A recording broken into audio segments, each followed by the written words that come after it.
Hello, everybody. This is Aurora. It is 3:22:22. I am doing a level 1 recording. We were just talking, quote unquote, backstage before I got going officially. And some of it was about the state of the world's affairs. If anyone is catching this recording years or decades or however much longer in the future, there are a lot of things that are going on right now that when I talk with people in terms of personal life support, that people often in their lives also want to and need to talk about their life within the larger context of what is happening in terms of social suppression, government overreach, injection mandates, and wars and conflicts that and changes in the petrodollar and things that seem to be distressing and also surreal in the sense of all of that.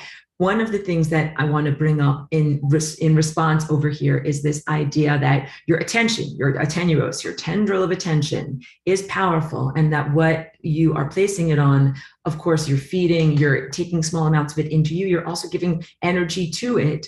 And so I have been doing a minimal amount of focusing on external events, especially propaganda or the way that it is presented in a rather skewed fashion in the larger media context. So yeah, I've been focusing much more on my internal journey and on internal music and art and self-expression and other ways of helping people directly, because this teaching, oh good, people are tuning in. I sent out the link a little late. This teaching is all about non-religious Christ consciousness. So today I'm going to talk a lot about your energy anatomy here and also here on your non-physical energy presence, on your light body, in terms of how that relates to reality creation. And the basic synopsis of what I will share today is that every single one of us here has an aperture, a third eye, that is a connection to or a facet of a larger consciousness that is so enormous and so grand scale across time and across space and multiple levels of organism, creatures, and civilizations that it can be hard to even comprehend as an individuated embodied human. However, each one of us is a part of it, and that your attention, what you focus on with your mind, with your attention, touching on it, getting information and energy from it, and also giving information and energy to it is part of that larger Christ structure, that the awakening of the dormancy of these, I call them higher faculties, has to do with higher, like it rests upon this bridge of love, the love tone that is right here, and that you have these sets of perception devices, apparatuses, for lack of a better word, that are natural, of course, that have everything to do with how you perceive the world and also how you create the world. It is a huge learning today about your reality creation mechanism. Again, not to make you sound like a machine, but in the sense of the apparatus, the formal structure of how what is in a possibility state becomes manifested into a genuine experienced state. And it has to do with your imagination. Your imagination is not some silly thing like little kids like imagination, you know, it's kind of condescended to. Your imagination is a very, very real force and force field that creates things in the world. So today I'm going to talk about non-religious Christ consciousness, this aperture of your beingness, and how this brow chakra, indigo color, relates to this violet chakra, because it is the interpenetration of these two directives of energy that direct your reality creation mechanism. And also we're going to talk about this in terms of self-sustenance. And the sense, this is actually not a full part of what I recorded years ago, because I've changed and transformed on my journey of self-sustenance. So when I talked about this, I talked a lot about sun gazing as attaching your tendril of attention to something that is external to you, in terms of touching on the star, which is our nearest broadcaster of higher dimensional and higher divine intelligence. That is all still valid. However, I also wish to tell you about, whenever I talk about this, people are like, yeah, but the sun in the sky now is polluted or distorted or not our same true natural sun, or there's something blocking out the natural sun, or how do I connect with the natural sun? So I'm going to emphasize techniques for connecting with the natural sun and also embodying that natural sun inside, so that there's literally no distance between you and that sun, so that it exists as an internal structure, so that you are able to draw upon and be sustained by that energy of consciousness without having to go anywhere. It is in here. It is eternal and internal. So I also have lots of notes over here that I'm going to get through. I hope that I have enough time to be able to get through all of them. So also, if you see me looking off, I always say this, if I'm looking off to the left, it is because I have extensive notes over here. And I'll apologize in advance for every time I drink my beautiful water for keeping going on the marathon. So let's go first to a share screen so that I can show you. This is actually a screenshot from the recorded lesson, because I really wanted to emphasize this blue drawing painting to the left over here. It's a watercolor that I did a long time ago. I was having trouble finding just the actual file, so I did a screenshot. So I recognize this might be a little bit low resolution or a little bit blurry, but the reason why I want to show this to you is it's a pretty good melding of the anthropomorphic anatomy and the non-physical anatomy. So this one over here that you've seen in my class quite a lot, where I'm wiggling my cursor, this kind of, Vitruvian human sticking out there, and you can see that there's just a human basic outline. Sorry for the noise, there's construction on my building continually. Basic human anthropomorphic outline, and then these energy structures that are internal inside of here. And to contrast this over here on the left, what I have drawn here is you can really see, like, there's a cranium, there's an eyeball, there's a nares, a nasal structure, there's teeth, and your teeth are absolutely nerve structures that are connected all the way up into your brain, and your teeth and orthodontia has everything to do with what reality station you are tuning into, and your eyes are similarly extensions, they are nerve extensions of your physical neurology. So here what I really have is a blending together of both an expression of the truth of your physical neurology, what humans would see on an MRI or a CAT scan or something like that, that you can see physical stuff is there. Here's your cerebellum over here. And this area where I'm pointing to right here, which is the intersection of the crown chakra coming in, we would say from the top, but these are all allegories, not literal. You're not moving in a straight line. We're going to dump the linear way of thinking about things. And what I want you to understand is that this is a non-linear understanding. And wait, now that I can annotate, let me just grab, let me see, wait, am I annotating? No, yes. Yeah, I am. Hold on a second. Over here, this structure that is coming in from higher dimensional levels, we use a shorthand that it's coming in through the top of your head and then coming into the center of your being. But that is a shorthand because it's not a linear journey. So actually all of this energy that is here focused on this singularity point, the intersection of the indigo brow chakra and the crown chakra right here. And that's also here on this drawing that you've seen me use many, many times in class. That singularity center, it's at the center of every single one of your cells. Big, big, big. So I'm clarifying all of this because I want you to know that I'm using visual shorthand. Don't get stuck in the form. Understand or comprehend on a larger level. So on the one hand, you can envision, okay, I have singularity inside of the center of my skull. I have this point of connection to infinity at the center of my skull. I also have it through every structure of my body beingness. This is the circulatory system of light. So it's not like, let's say, like we cut open your head and we took out that part of your brain. It doesn't necessarily mean that you would be made immobile from being able to do this work, because it is, you are a hologram. It is a holographic whole. What that means is that if you take a slice of the totality, like even if you take a slice of your big toe, it contains the view of the totality. So your Christ chakra here and your connection to Christ and divinity and the higher dimensional intelligence profuses throughout your whole entire body, teeth, your heart, your big toe, everything, your blood, it's inside of every single bit of you. Okay, time for me to drink some water. All right. So today we are focusing our attention on the energetic anatomy that is at the center of the brain. If this is like your cranium, like your skull that has your brain inside of it, and this is your spine, there's a very special atlas bone pivot point right at the top of where those things meet. And that is a focal point where you can feel energetically in your body. And you can also feel at the back of your head there is a point kind of usually at most people's hairlines, like a little divot right underneath the back of the skull. And sometimes you might even see me throughout my different classes kind of do a posture rearrangement. I don't never mean to look weird or sound weird or whatever, but I do a ton of energy movements and a ton of processing of RAM that involves posture corrections. And I sometimes, there we go, people are tuning in.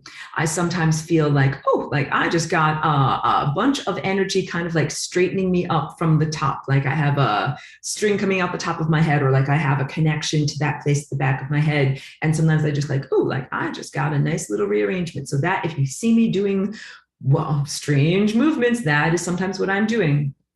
There's an energy anatomy at the center of your head. So first, we're going to talk about the indigo level of beingness that we're, in this ladder of rainbow journey. And again, it is a non-linear journey because everything ties together and connects together. And when I show you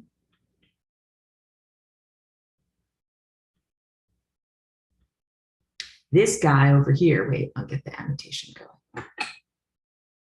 This drawing over here is one that I use all the time in my class because it's a really good representation of how you have the heart making this giant coherent force field. That is the force field of unconditional love. That is like a plateau, stable plateau upon which all of the other gears or wheels or intermeshing reality structures rest and move and kind of whirl and swirl together. So the first thing is understanding that unconditional love is the gas that makes your car go. It is a stability energy field, and it is a huge part of a prerequisite for entering into the library of consciousness at these higher levels. But none of this, again, is a linear journey. Like first I'm on this step, then I'm on this step, then I'm on this step. All of these steps of you and stages of development are interrelated and interpenetrated. So that what that means is that like this rests upon this, and this rests upon this, and this rests upon this. So if you do something to heal and stabilize your orange or red chakra, that absolutely affects you up here. And this converse is true. If you destabilize your body or your emotions, it destabilizes your ability to see with this pure insight. Let's talk about, and I'm not even in my notes fully yet. What are some of the functions of this level of pure insight here? And I'm going to focus on this level of pure insight as Christ consciousness and also its connection to the crown, because these two things fit together energetically. So it's a partnership. It's not just about this Christ level that we've been at for the past 2,000 years on this journey, which feels like a linear journey of moving through time. Like, first this guy was born, then this guy was born, then this guy was born, then we lived for 2,000 years, and now we're at this point because we've been experiencing linear time, but time is not linear, so just understand that. And you're in multiple concurrent places at once, experiencing multiple concurrent, parallel, non-linear reality structures of development of your consciousness. But these two things fit together in terms of, hi Trish, good to see you, in terms of what does this do and what does this do. So this is your third eye. It is your inner eye. It is your eye of time. It is your imagination. It is your reality projection device. It is an aperture. It is a facet in the eye of a much larger being, or a receptor of a much larger being. It is a transceiver. It is an antenna. It is an incredibly important part of your reality creation mechanism, and it is also a way through which you eat light. And eating light has to do with eating information or reading in the library of consciousness, or reading and learning in the cosmic university of the universe. That's what I call this class, but universe means universe, one version, and we're talking about the cosmic totality. It is a way of reading or eating information. It is a way of sustaining yourself, and I'm going to talk more about sustaining yourself. So this non-religious Christ consciousness also, you guys know me, and you know that I wear a cross as a symbol, and a lot of my work has been about reclaiming this symbol. I'm never critical of the people who are Christians, who are on a path of spiritual inner development, who worship or give credit to a leader or a master teacher, or who look up to him as an embodiment of goodness. I want you to know I'm not critical of that at all, and that it might be like there's a limited level of understanding that must be honored if you can't see the totality, like if you can't see everything of what Christ is on its giant, grand galactic scale. That's okay. Being in love with or respectful of or adoring of the avatar man who was here 2,000 years ago, like that is beautiful. Like I don't want to be down on or be perceived as being condescending to or diminishing of anybody's personally deeply held beliefs, especially when your beliefs are coming out of goodness, especially when they're about guiding you on a journey of higher principles and moving towards something greater.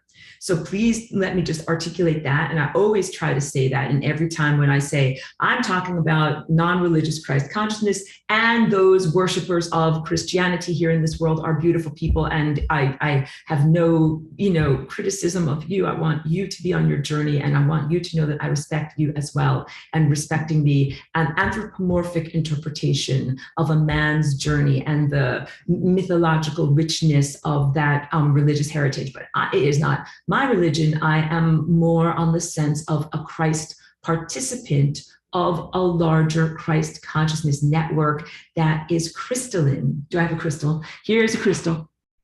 This crystal is a multifaceted gem, and that is how I see and perceive this non-religious Christ consciousness. And I'm stressing non-religious because it really means that it is a consciousness state that is an aspect of your anatomy that is available to anyone from any culture, from any time, regardless of your religious affiliation or what dogma you believe in or what community you associate or affiliate with. That's just really big and really important. It is non-exclusionary, it is inclusionary. That means a Hindu person can be in Christ consciousness. They can be in Christ. A person without a particular religious affiliation can be in Christ.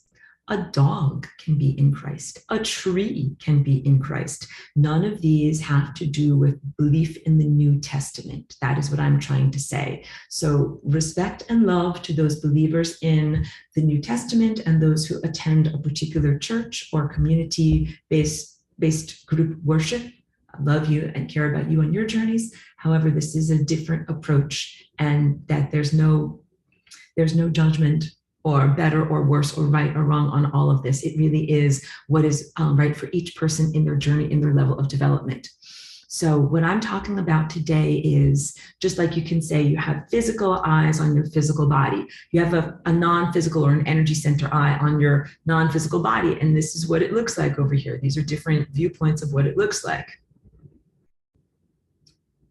So you can see on this one, I've shared this drawing over here a lot. And I have this Merkaba drawing in the middle of the screen for a purpose, because this is also all about protecting your pineal gland. Because when I was talking about like, what are the larger things that people want to talk about in sessions with me, sometimes they don't just want to talk about their friends, family, or the things that are happening on their smaller anthropomorphic level. Sometimes they want to talk about larger things that are happening. We are in this time that is very fraught right now, very perilous, and has everything to do with assaults of illusion and disinformation, broadcasts and frequencies being sent to this antenna receiver inside of you that is your imagination, in an attempt to hijack or influence your reality creation imagination mechanism. So I have this Merkaba here on the screen as a Merkaba around this teaching, as a Merkaba around the pineal gland, as a Merkaba or protective light body field around each one of you as you begin your awakening, or your awakening is probably already in progress if you're in my class. Protection and shielding, positive shielding of the errant signals that might be coming to you in terms of the world. So over here on the left, this blue watercolor figure, you can see that there's that big trumpet shape that is kind of in front of the face. And this looks like a lens. That edge almost looks like a, like a curved faceplate. It is a lens of perception. And I'm going through my notes here. Hold on. I know I make squinty, squirrely faces. I'm drinking my water. Hello, Charlie. So good to see you. Everything has to do with telepathy at this level.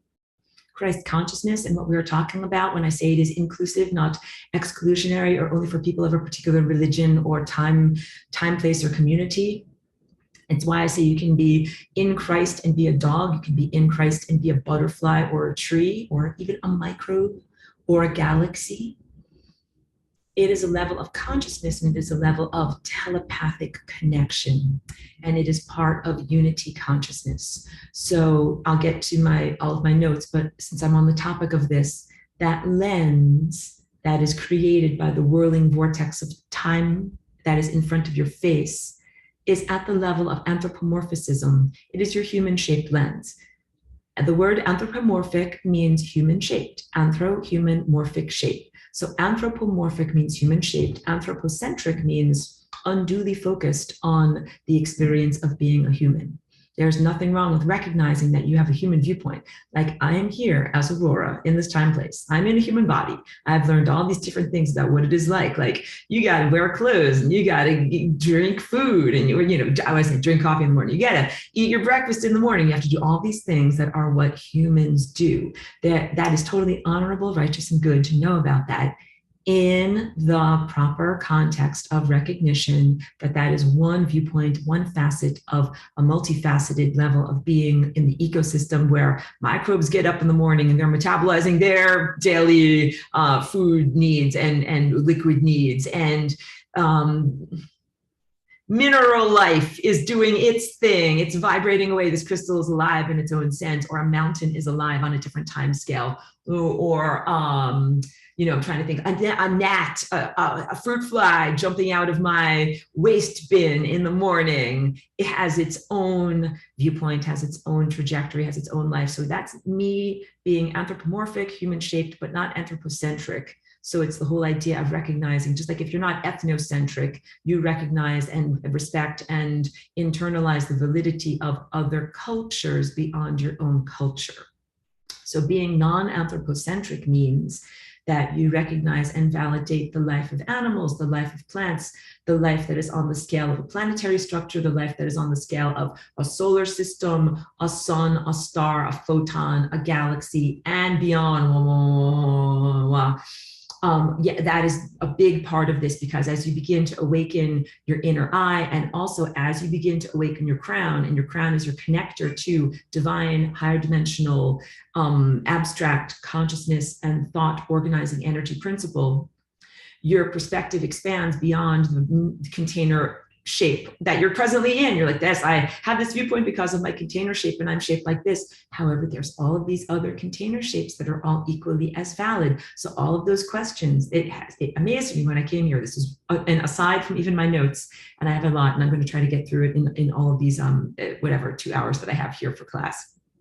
I was amazed when I came here as Aurora into a human body. And I started to learn about questions that humans have had about whether, does an animal have a soul? Can an animal be in Christ? Can a plant feel feelings? Can a plant feel pain? Can any of these things rise up, let's say, in an ascension experience or in a rapture experience? The answer is yes to all of these things. Like, yes, dogs have souls. Yes, trees and grass also have soul. They have soul consciousness. They are part of the planetary ascension. They ascend themselves. Yes, there are blades of grass in heaven, if you would consider heaven, because that's what the traditional view of what is heaven or a paradise state for humans is: a bunch of humans floating on clouds. Like where's the grass? Where's the trees? What is going on with all this other stuff? The idea that is anthropocentric. The idea that humans are the pinnacle of thought, the pinnacle of creation, the pinnacle of God's creation, the pinnacle of divine intelligence, and that everything else is like lower, lesser, and here for your personal benefit. Like, oh, I can eat you, I can smash you, I can crush you because you're just a stupid blade of grass. Like, I will mow over you with a horrible lawnmower every day. And like, no, like, grass is beautiful and divine. It has its own divine consciousness also. And so then we have just a very, very different viewpoint of like, oh my goodness. So yeah, I have this conversation a lot with people who are vegetarian and vegans, and the validation of plant-based consciousness and the validation of their pain if you cut their leaves or cut their roots or do something to them, that you are similarly causing them pain, distress, and other things like that, that you are also causing to an animal. It is the non-anthropocentric viewpoint in terms of recognizing consciousness is woven throughout all creatures and organisms and reality structure. When you start to really awaken this third eye and see, there's 2 stages of development, and I'll get into my notes. The first stage of development is like, as you are raising your energy up, you got unconditional love, boom, gas in your car to go. How do you get it? You got it through meditation, mindfulness, not dispersing your energy into nonsense thoughts and other things like that. You've saved your energy dollars every day. You have a strong force field of unconditional love. And then that means that these higher faculties begin to be functional and awake. It's kind of like a garden hose where you're like, yeah, I have enough water pressure to actually make the sprinkler system start working effectively. And as you start to see through here, but not yet through here, you'll start to get all sorts of insight on the human level through your human lens. Start to look at the world through the human lens and understand it on the level of nonverbal, pure insight beyond the human intellect, which is down here. However, that is not the end of the journey. That is one of the most vulnerable places in the journey, that many people, when they get to that level of spiritual development, begin to write books, manifestos, make huge pronouncements about what is truth and what is going on and all these different things. But they haven't read all the books in the cosmic library yet. They've looked at everything through the human viewpoint. And what you have to do is go a little bit more. You have to go up to this level of the crown, which is, as I've described again, your connection to the pure realm of abstract energy. Let me just go to here. This is what I want to share with you. So hold on a second, get this annotation going. All of these, almost all of these images have, hold on, I'm arranging my screen, have a representation of the crown. Do I have annotation? I have something? I have something, good. You guys got to bear with me sometimes. My brain is moving so fast and I have so much to try to tell you that sometimes it is challenging to connect to my mouth. Here we have, you can see the violet crown chakra as it connects to the Christ deep blue or indigo chakra. Here and over here, I didn't use 2 colors, it's just a monochromatic painting, but there is the violet crown chakra interpenetrating with the Christ indigo chakra. And that's a really good drawing because you can see how it comes together in the deep interior structures of your brain. It is called your midbrain. I don't have a drawing to show you, but it is called your midbrain because, like, let's say if I say, here's your brain, where you've got one hemisphere over here. This is a very poorly drawn brain. And then another hemisphere over here is, kind of like, it's got 2 halves, right? So you've got, your left hemisphere and your right hemisphere, and then a big giant separation between the 2 of them. It's like the Grand Canyon. But inside of the Grand Canyon, there's connection. There is the corpus callosum, I believe it is called, which is kind of like a bridge, a big neurological bridge that is like literally a span of neurology that goes across those areas. And then there are also all of these hormonal-based systems that are known as the limbic system, that are glands, like one of which is your pituitary gland, and one of which is your pineal gland. So your pineal gland, so the third eye, here's this guy's forehead, and here I'm drawing a little circle on the forehead. This is where you're on your faceplate of your face.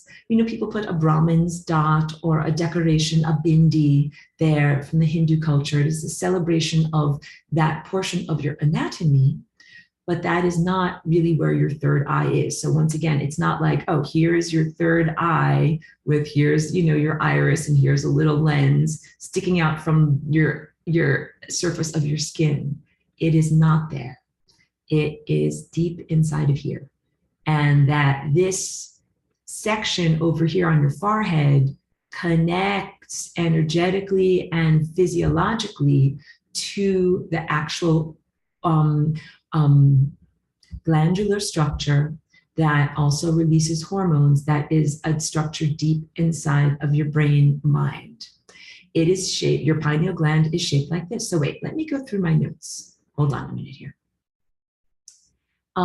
This Christ consciousness is comprised by the intersection point of the indigo Christ chakra with the violet crown chakra, all right? And this has everything to do with your third eye. So it's actually deep inside of your brain, kind of behind the bridge of your nose, but also at the top of your spine. Kind of if you drilled in sideways, most of us, this is where your ears are, kind of at where if you made an intersection of like where your hairline is, the side of your ear, top of your ear, in through the bridge of your nose, and kind of made a central point. That is where that is. That's why I like this drawing over here. Like you can really kind of see and sense where that is. And I know that I have drawings on top of it.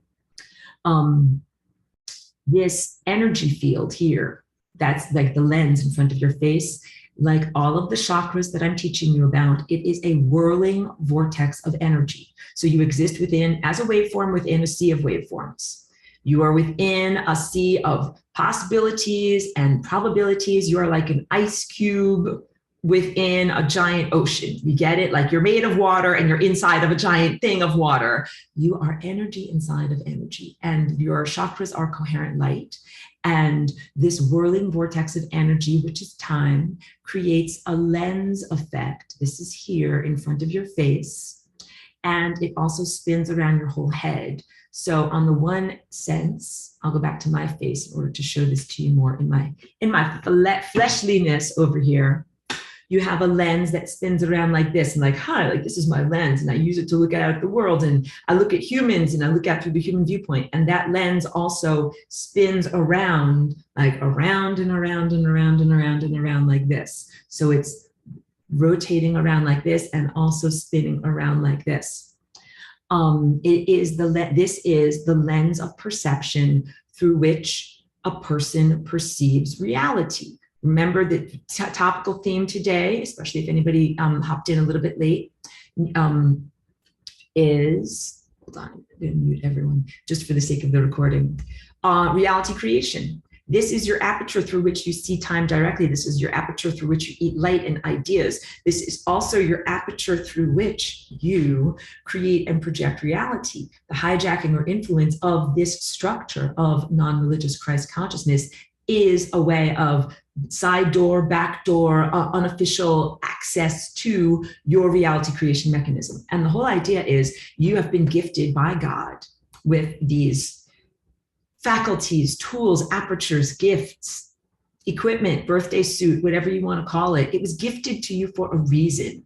You are gifted the opportunity to use these parts of your own body and learn from the wisdom state achieved from being in the world, having it, but it's not for anyone else to use. So your eyes, your lips for speaking, your brain for thinking, your mind for creating is about you and your journey. And you say, I did this thing, I said this thing, I made this thing, I imagined this thing, boom, I made this reality, I made this stuff happen. And then I take responsibility for it. It's like saying, you know, I use this all the time. This is my paintbrush. This is an actual paintbrush, right? With little digital paintbrush bristles. It's like saying, I paint reality with my mind. And I painted this reality and I painted it with my paintbrush. And then I get to say whether or not I'm proud of my creation, whether I like, sometimes I'm like in a painting, I'm like, oh, too much red, or too much this, or not enough this, or this part is where I put my elbow into it. Oh, it was still wet, and I put my elbow into it and it got smushed, and I had to try to fix it and make it look better. These things happen in the art studio of my life and in the art studio that is an allegory for life of what's happening. You know, I'm not drinking wine, guys. You know that this is just water with electrolytes in it. That things happen in the process of artistic creation, and then we as artists must take responsibility, and that means that you say, yep, this was this part that I made and it didn't come out looking that good, and that's okay.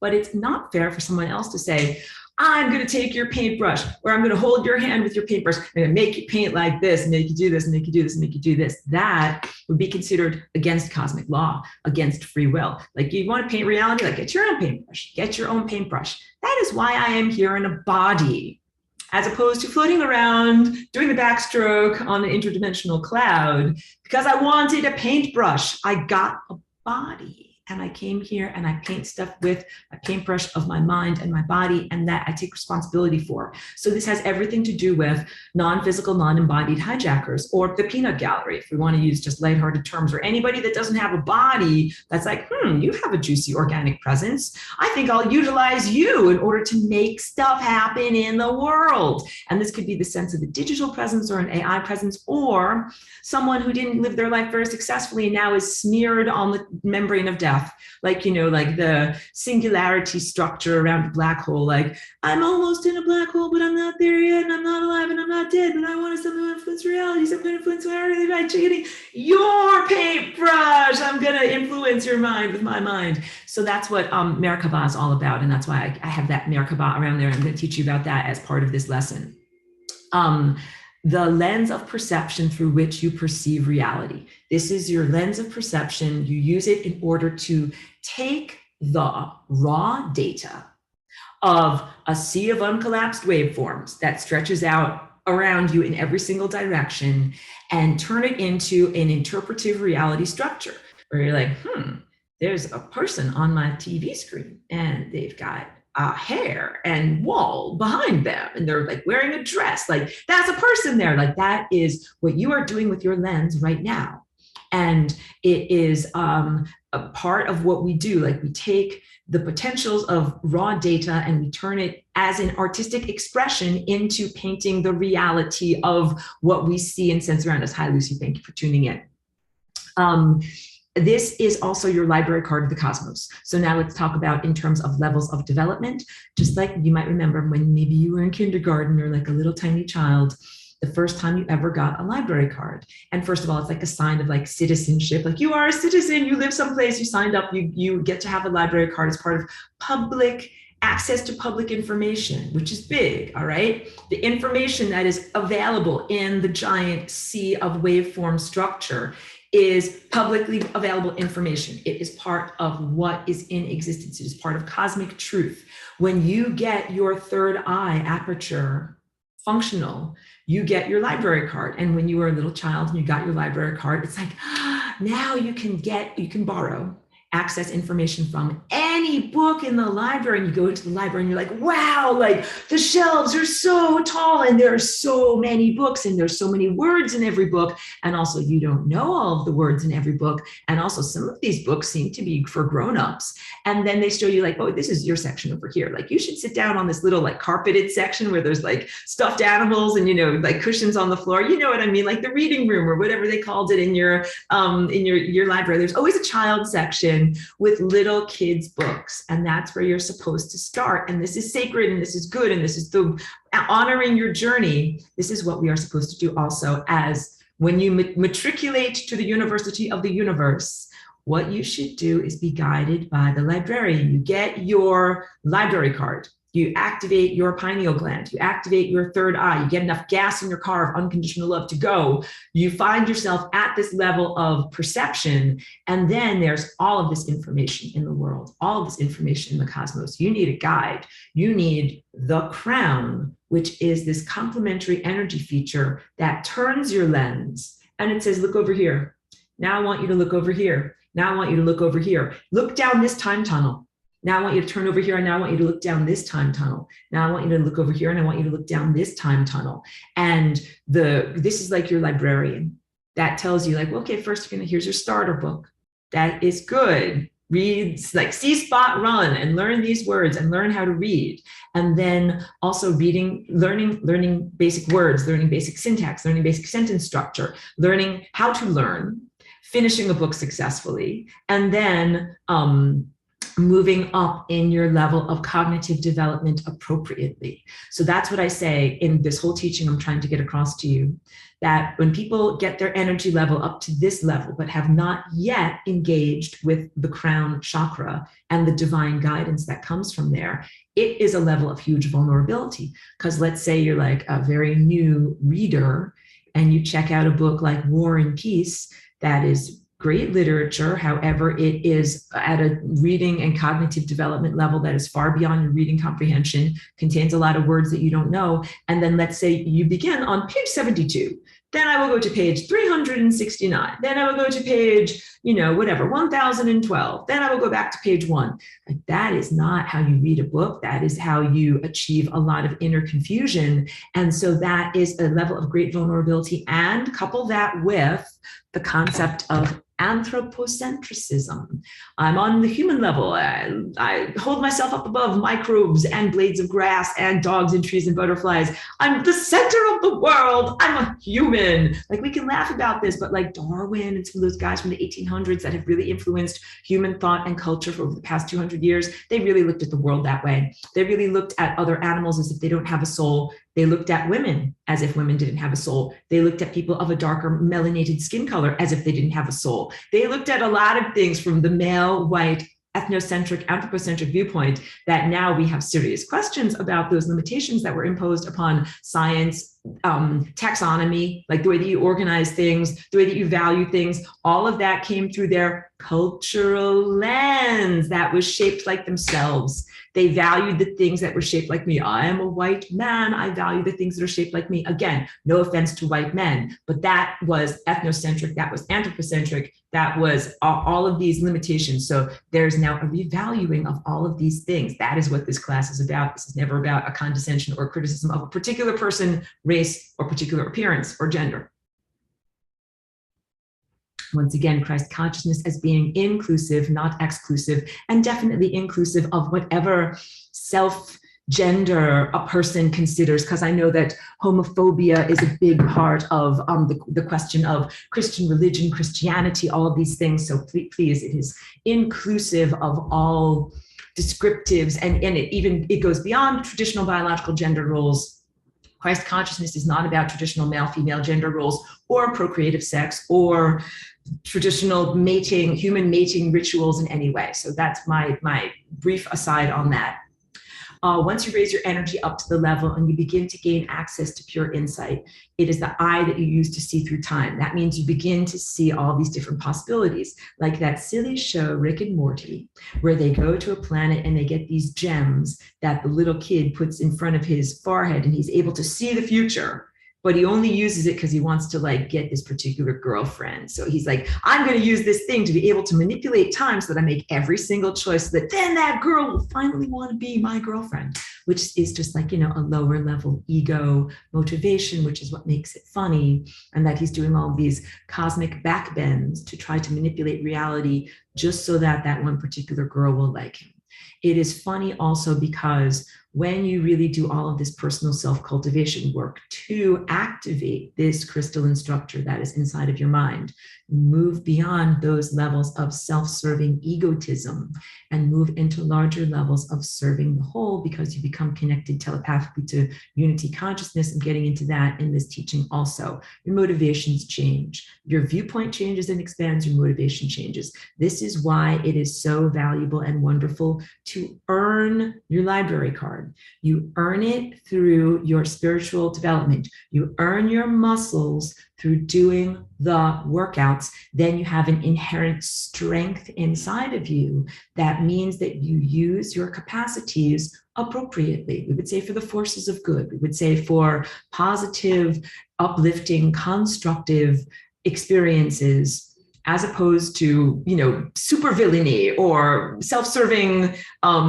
destructive tendencies. This is the whole idea. So let's say someone could just implant a machine or something like that that's going to give you some of the same powers of perception and reality manipulation and creation, but without the same heart-centeredness, without the same spiritual muscles, without the same righteousness, without the same divine structure and guidance also coming from above. That could be really dangerous. And I will tell you that there are technology using space races or interdimensional races that do things like that. They have a way to artificially augment their telepathy or pineal gland beyond the level of doing spiritual weightlifting, which would be, I don't know what it would be like putting fake muscles on or something like that. Like they get artificially augmented in a way that then they become powerful, but they don't yet have the wisdom and huge compassion and love to be able to deal with it. And the reason why you need a huge love tone, I am doing the love tone. I'm creating this structure here upon which all of this comprehension rests, because, pardon my vernacular, but you will see some effed up S-H-I-T. Like you will see some things that could destabilize you. Destabilizing would be like, let's say you don't have a strong love platform here and you get some information in here. You're like, I just read this thing in the cosmic library. Whoa, I am all over the place. I can't believe this. Blah, blah. And if that's true, then that. And if that's true, then that. You can see how that can turn someone maybe into an emotionally unstable person. You can understand also some maniacs. Let's talk about molecular augmentation. Like I told you about like a technological implantation, augmentation, molecular augmentation. There's tons of molecules that human beings take that cause an artificial blossoming or premature opening of energy in the third eye. I'm not necessarily an advocate for any of these things because, again, it is not necessarily based on the coherent field of love tone, and it doesn't necessarily mean that they have the emotional wisdom muscles to know what they are seeing and perceiving. Can be a huge aspect of destabilization. And some of these substances, like in my neighborhood here, sometimes I see people talking to the air, you know what I mean? Like gesturing wildly and talking to people who aren't there. I recognize that they're having an experience of their inner eye awakening. They are perceiving otherworldly beings that are there, but it's not a positive conversation. They seem very like disheveled and very unhappy in what they're interacting with, and it's not a positive experience for them. And it is because they have taken something that has artificially and prematurely augmented their eye to open up and to see and to perceive information that they are not ready for. They're reading War and Peace beginning on page 72, not comprehending with reading comprehension, not being guided by the librarian. They probably shouldn't even have a library card yet. Maybe they even like stole or borrowed a library card to even get access to that. Being used, so information being used for destruction and destabilization as opposed to construction. These are all cautionary tales. This is your higher dimensional eye. This is also the viewpoint that is about moving beyond duality. I gave a whole teaching here in this class about duality structure. This eye versus this eye, light versus dark, contrast in perception, tensegrity, thing versus thing, locked in an endless dualistic struggle, and that is a big part of our biological architecture. The way, and also the binary system, ones or zeros. Baby, you got two choices. You got a 0 or you got a 1. Like that's it. And I make these funny, lighthearted, characters in order to kind of bring some lightheartedness into this.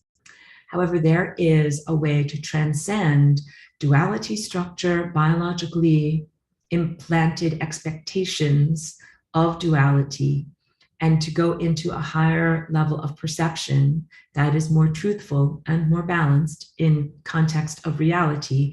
And that involves the inner eye as a third viewpoint, that is the viewpoint of higher dimensionality.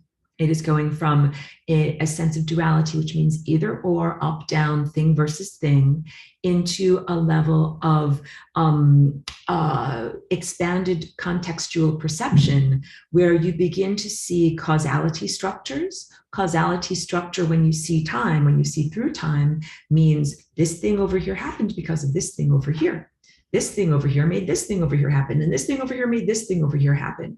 So if time is like a tapestry or a fabric of cloth, and you see here's the front of the tapestry, maybe it's a Snoopy sweater or a unicorn or whatever it is on the front, but if you turn it over on the side, this is where all the threads connect. Like, oh, we took this pink one here and we tied it together with this white one here, and these two threads connect. You don't see that on the front. You just see the regular image of reality structure and what is happening. When you look at the other side of the embroidery of the tapestry of time, you are able to see causality.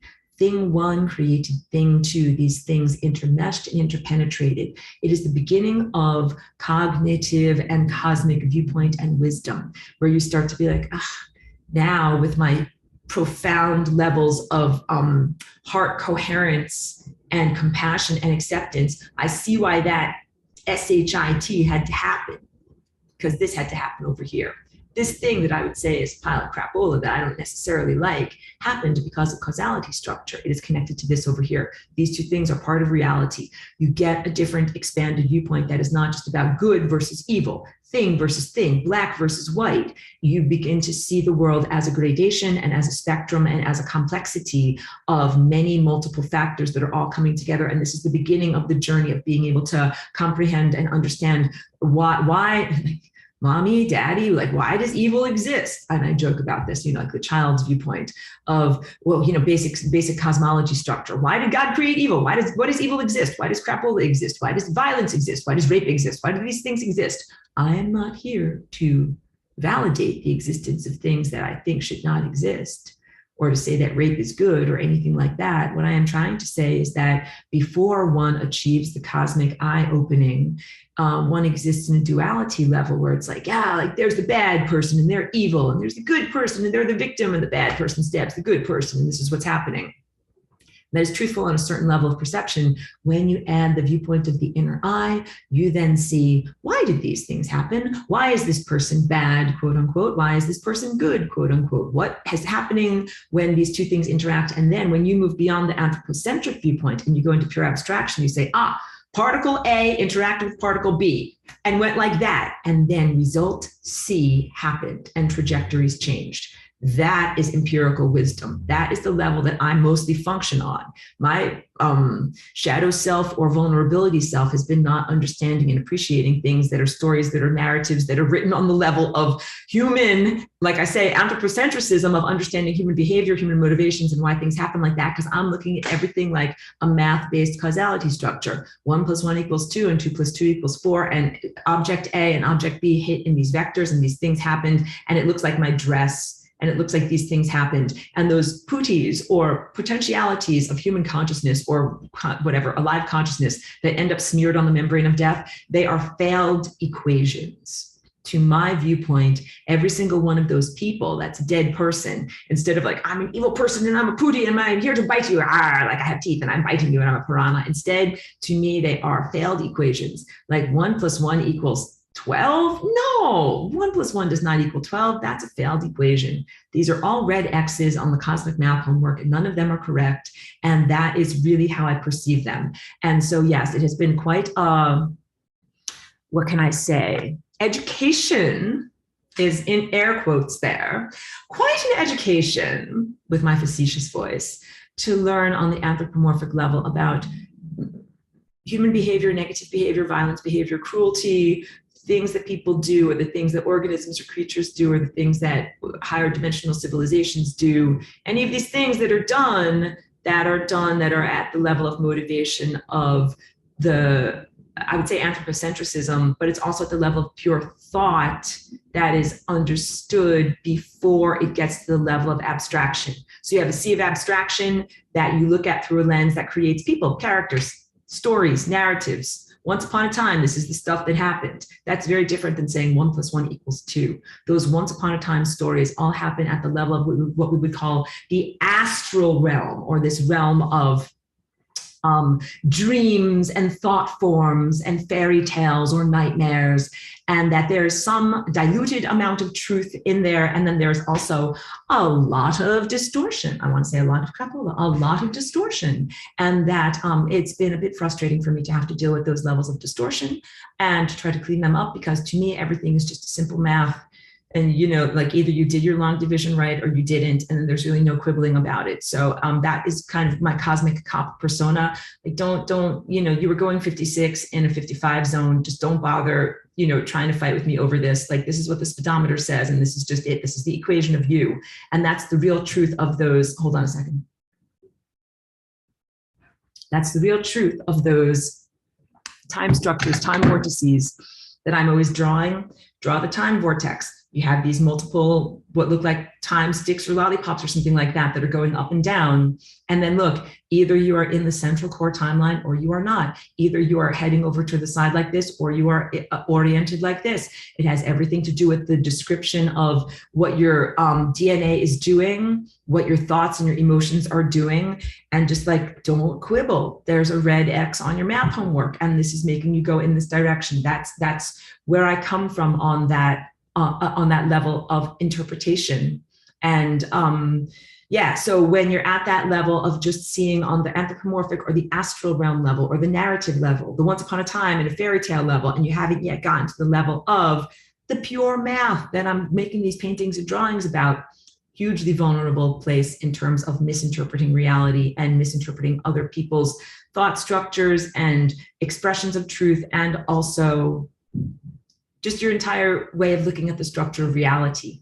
So when you're at this level of development and getting to this level of development up here, just press pause on all of your considerations and conclusions. It's like if you are, I am a scientist and here's my clipboard and I'm observing reality and I'm facetious in my voice and I am saying I'm observing this and I'm observing this and I'm observing this. Therefore, I shall now conclude. Just press pause. Press pause on all of those therefore conclusions until you really get to this level of pure seeing, particle A versus particle B, and then result C, and then make your conclusions when you really see the world on the level of pure abstract seeing, because then you will be actually at the appropriate level of perception and self-development and interpretation and cognitive ability in order to draw those conclusions. That's what I'm trying to say. So guess what? As I'm telling you about the vulnerability of being at this level, this is the level in terms of the ages. Each chakra has an age. We have been submerged in linear time for many thousands of years or tens of thousands of years. Each chakra has an age, and we are just coming out of the age of Pisces, Piscean. It has nothing at all to do with pissing on, just making jokes here.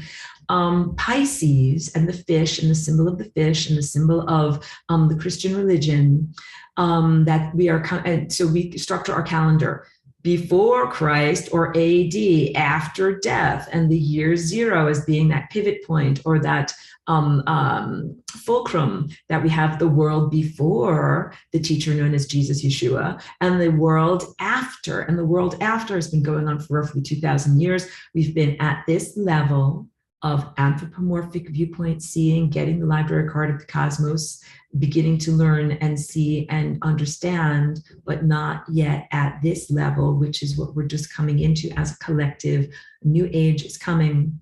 New age is here because we're in a cosmic moment of threshold, which can be days, weeks, months, years, decades, going across the threshold, coming into the violet chakra. So this is all relevant. My cautionary tales are all relevant because everybody's been understanding everything through the level of their Christhood awakening here, not yet connecting at the crown, which is being guided by God, your God positioning system, getting all this beautiful abstract information that then tells you about true causality structure.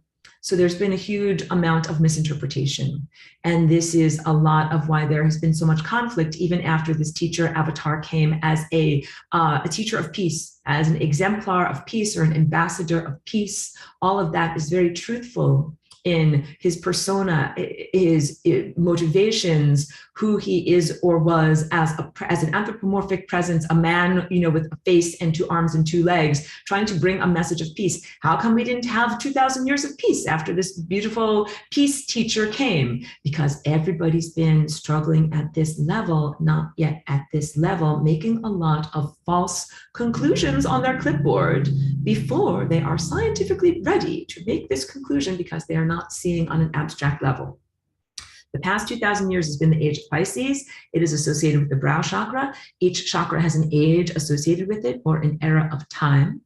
We've actually been going through this for millions of years of consciousness evolution. We have now arrived at this level. And over the past 10 or 12 years or so, we are moving into what would be known as the age of Aquarius. Do you want to sing the song with me? We can do it. Age of Aquarius, Aquarius.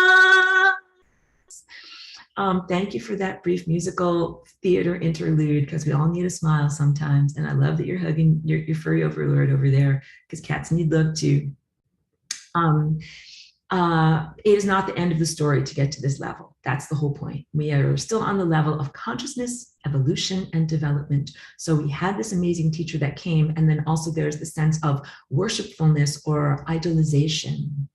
That yes, there's been a great avatar here. There have been many great avatars who have been representatives of Christ consciousness. Each one of you contains within you the potential of the awakened Christ, and what I see as a planetary reawakening or reconnection to that level of telepathy is what I would consider to be the much prophesied and expected return of Christ, or return to Christ consciousness. And I will also tell you that it does not only involve humans or anthropocentric life in this time place, but it involves all life on your planet, all life in your ecosystem, the planet itself, the solar system itself, the sun itself, all connection to light, the galactic center, and all light everywhere. So there are Christed beings everywhere. many different parallel realities, many other time wens, many other place spaces, and that their awakening and your awakening is concurrent. What you are doing here matters. I spoke about that in class already.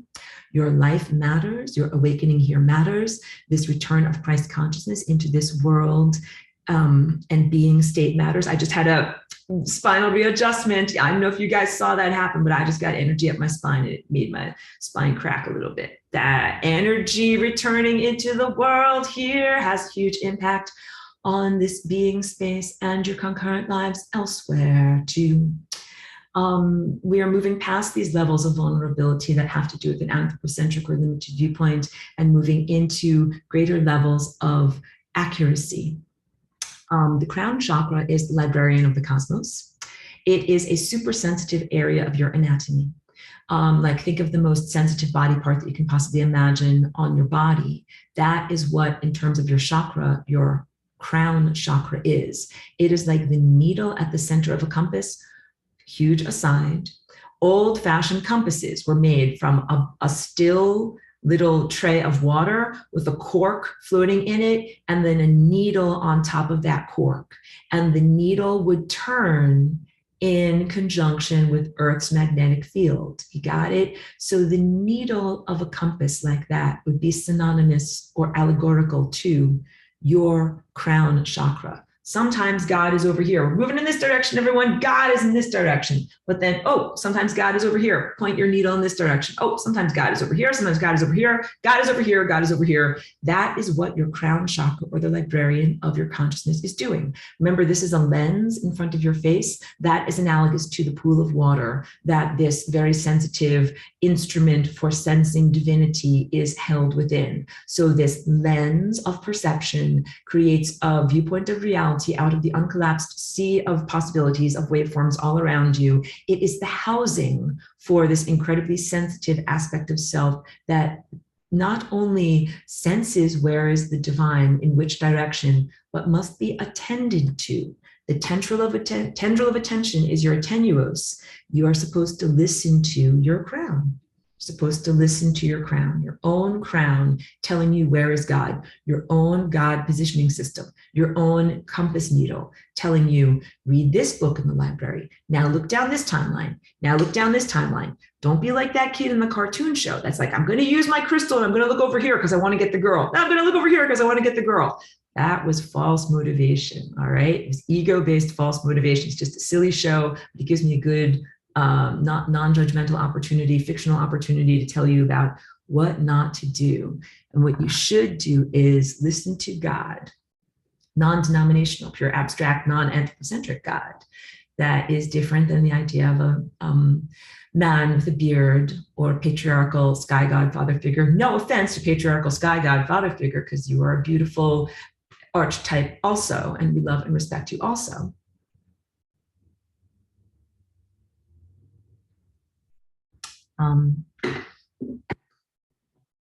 So many things on my desk, it's very hard to find a place to put my little drink down. You are supposed to, on an anthropomorphic level, as an individuated being, listen to and attend to your own inner cosmic compass needle that tells you where to go. So it's not just like, hi, like I'm a super sensitive aspect of self, and I'm going to say like, oh, God is over here, and I'm super sensitive, and I'm this nice part of your body. And then you're like, I'm not going to listen, and I'm stronger than you, and I'm this, and you know what I'm talking about? So it has everything to do with everything else that is a support structure for this super sensitive part of your body. That means, where's my thing?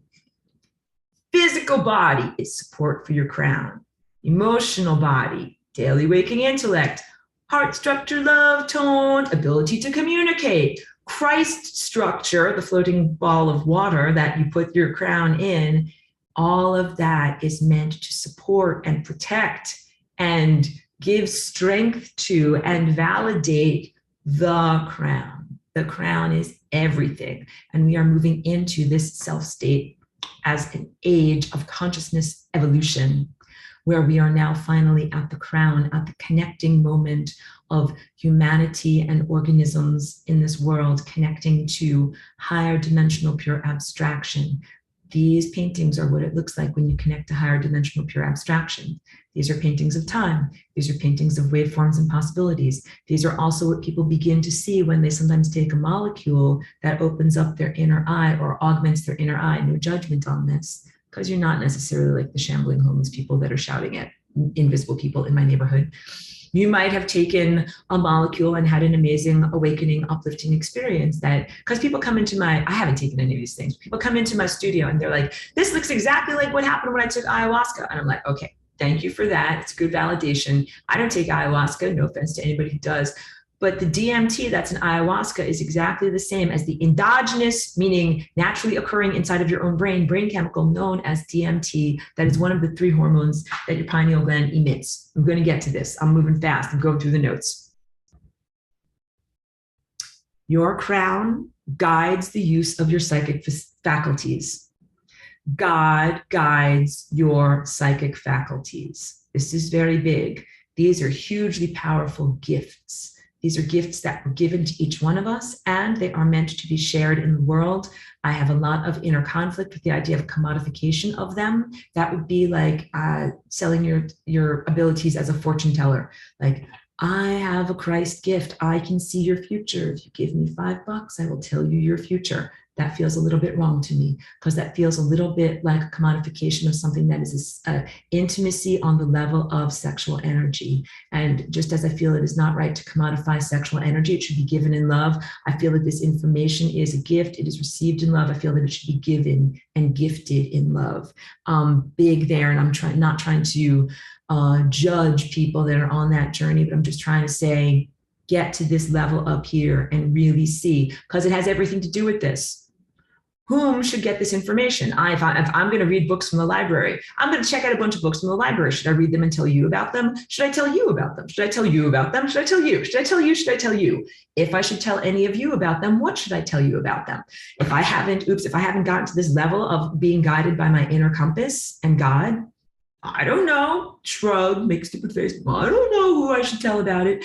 Again, I'm not mocking anyone in particular. I'm just trying to say, if you have this gift, with great power comes great responsibility. Please use your superpowers and your gifts wisely. And that includes a non-commodification level of sharing and personal development, where you can share information, insight, guidance that can be so healing and so transformative to other people. And it should be done in the right way at the right time. And what that means is that God guides you to use your powers and your information and your healing and your rectification in that sense. And that is how I do my flying rainbow lasagna. I'm like, God tells me it's time to dance, and God tells me to dance in certain patterns, and God tells me to do when to do it and when I don't have to do it. So if someone tells me, like, I will give you $5 to dance your flying rainbow lasagna dance on, this day at this time, like, go.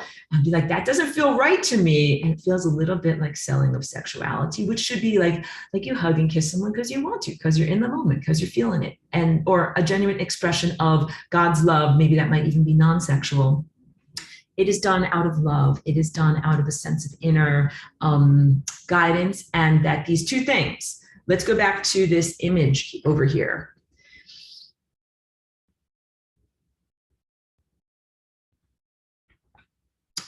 These two chakras, hold on, let me annotate. These two chakras act like a helicopter that has both a rotor and blades. Rotor goes around the tail and spins around like this. Blades go around the top and spin around like this. You guys have seen helicopters before.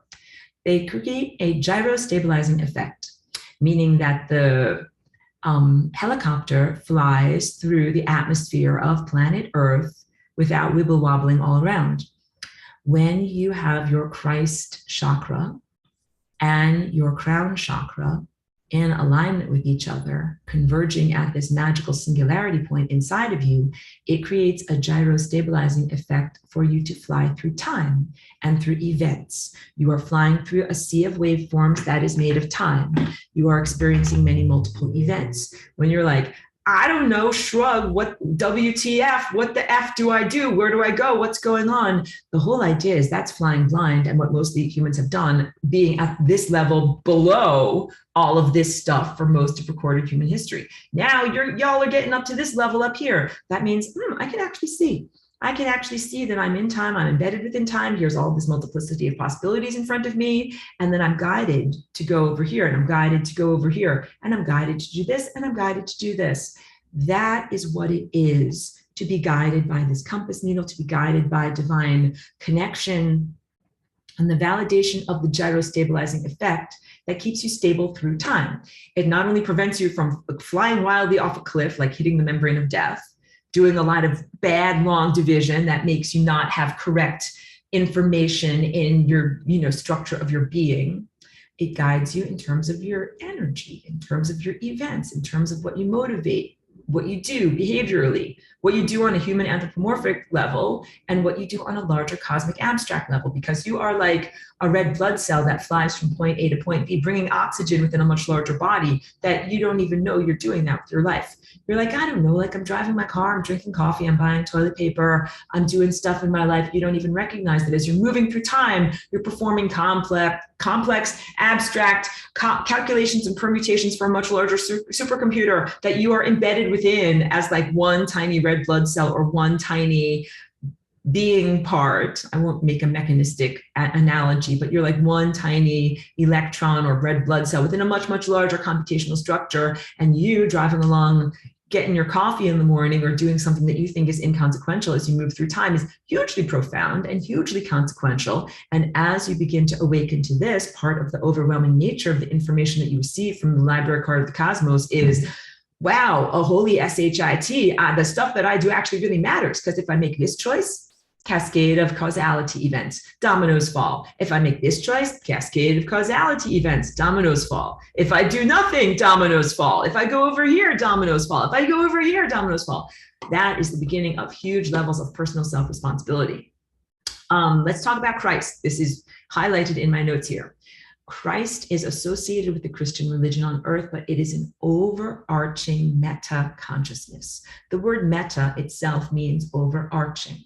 So when I say Christ is a consciousness that is a meta consciousness, it means that it is a larger definition of consciousness and awareness that includes as a subset humans, humanity, and everything that you see here on this earth, but which also includes other levels of consciousness in other time places. Christ is an enormous, grand scale meta consciousness, almost bigger than what can be envisioned by a person with a small self-state brain computer like this. It's big stuff. That's why I'm never condescending or disappointed in or unduly critical of people that have a worshipfulness of a particular avatar, or that they say Christ is a man or Christ is this or Christ is that.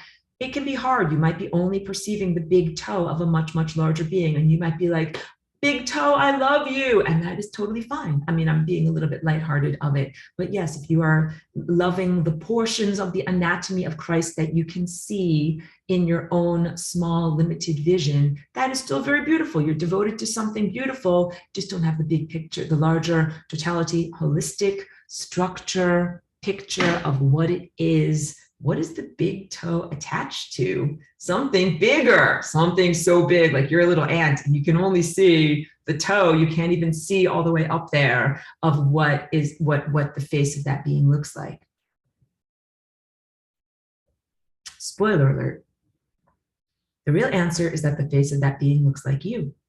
So it takes a lot of inner development to get to be like, that big toe is attached to a big giant meta being, a meta consciousness. And I'm a facet of that meta consciousness, like a facet of a crystal.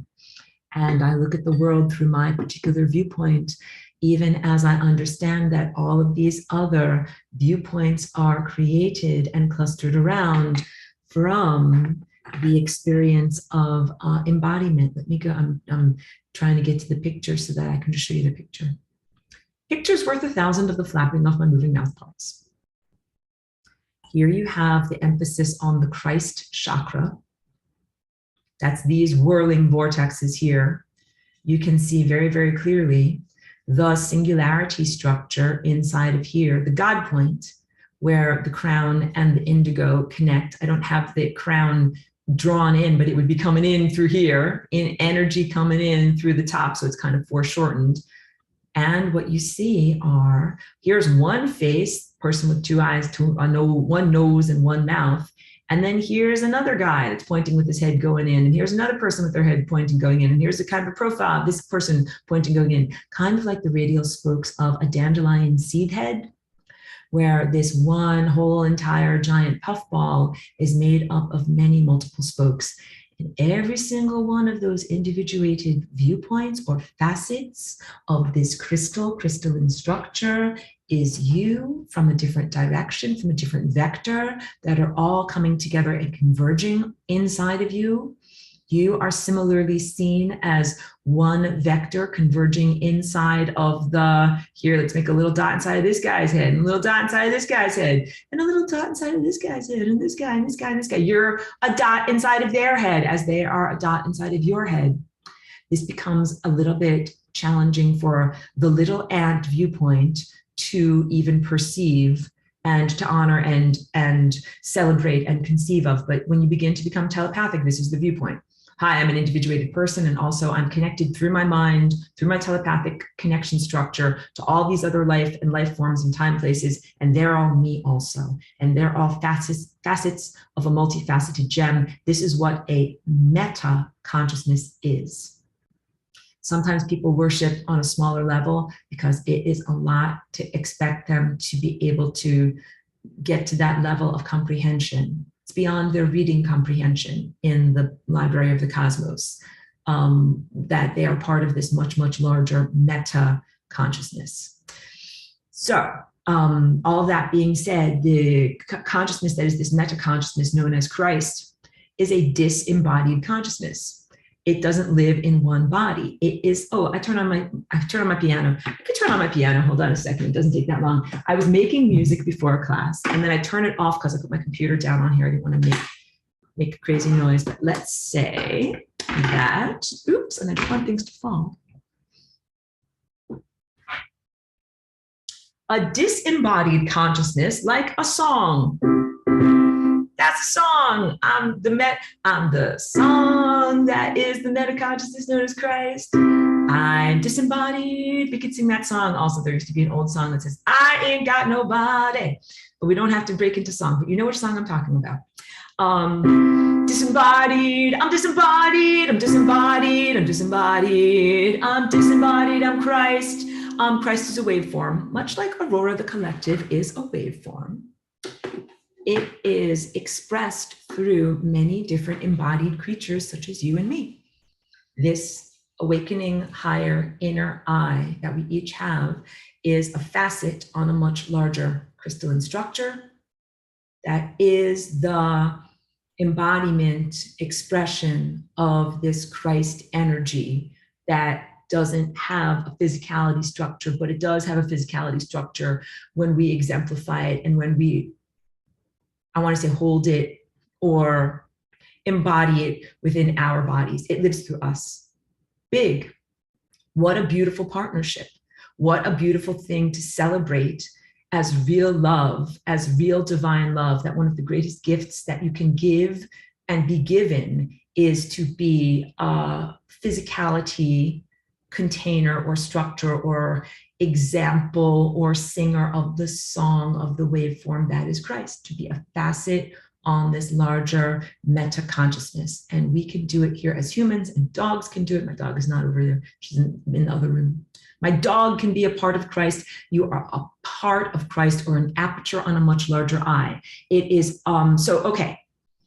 This larger Christ meta consciousness being is a multifaceted gem. And if you know how an eye in the insect world works, like a bee or a butterfly, their eyes are shaped differently than our eyes. We have one lens in our eyes, but they have multiple facets in their eyes. A bee eye is shaped more like again, a crystal that has many different multiple facets, and it sees maybe 10 million different snapshots of reality at once, 10 million different viewpoints at once. And then that little tiny bee brain actually knits together a perspective of what the world is based upon all of those 10 million kaleidoscopic, might be a good word, differentiated viewpoints.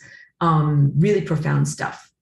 The Christ meta consciousness being is comprised as a crystalline structure, crystalline viewpoint, multifaceted viewpoint, where you in your individual life are one facet of that gem.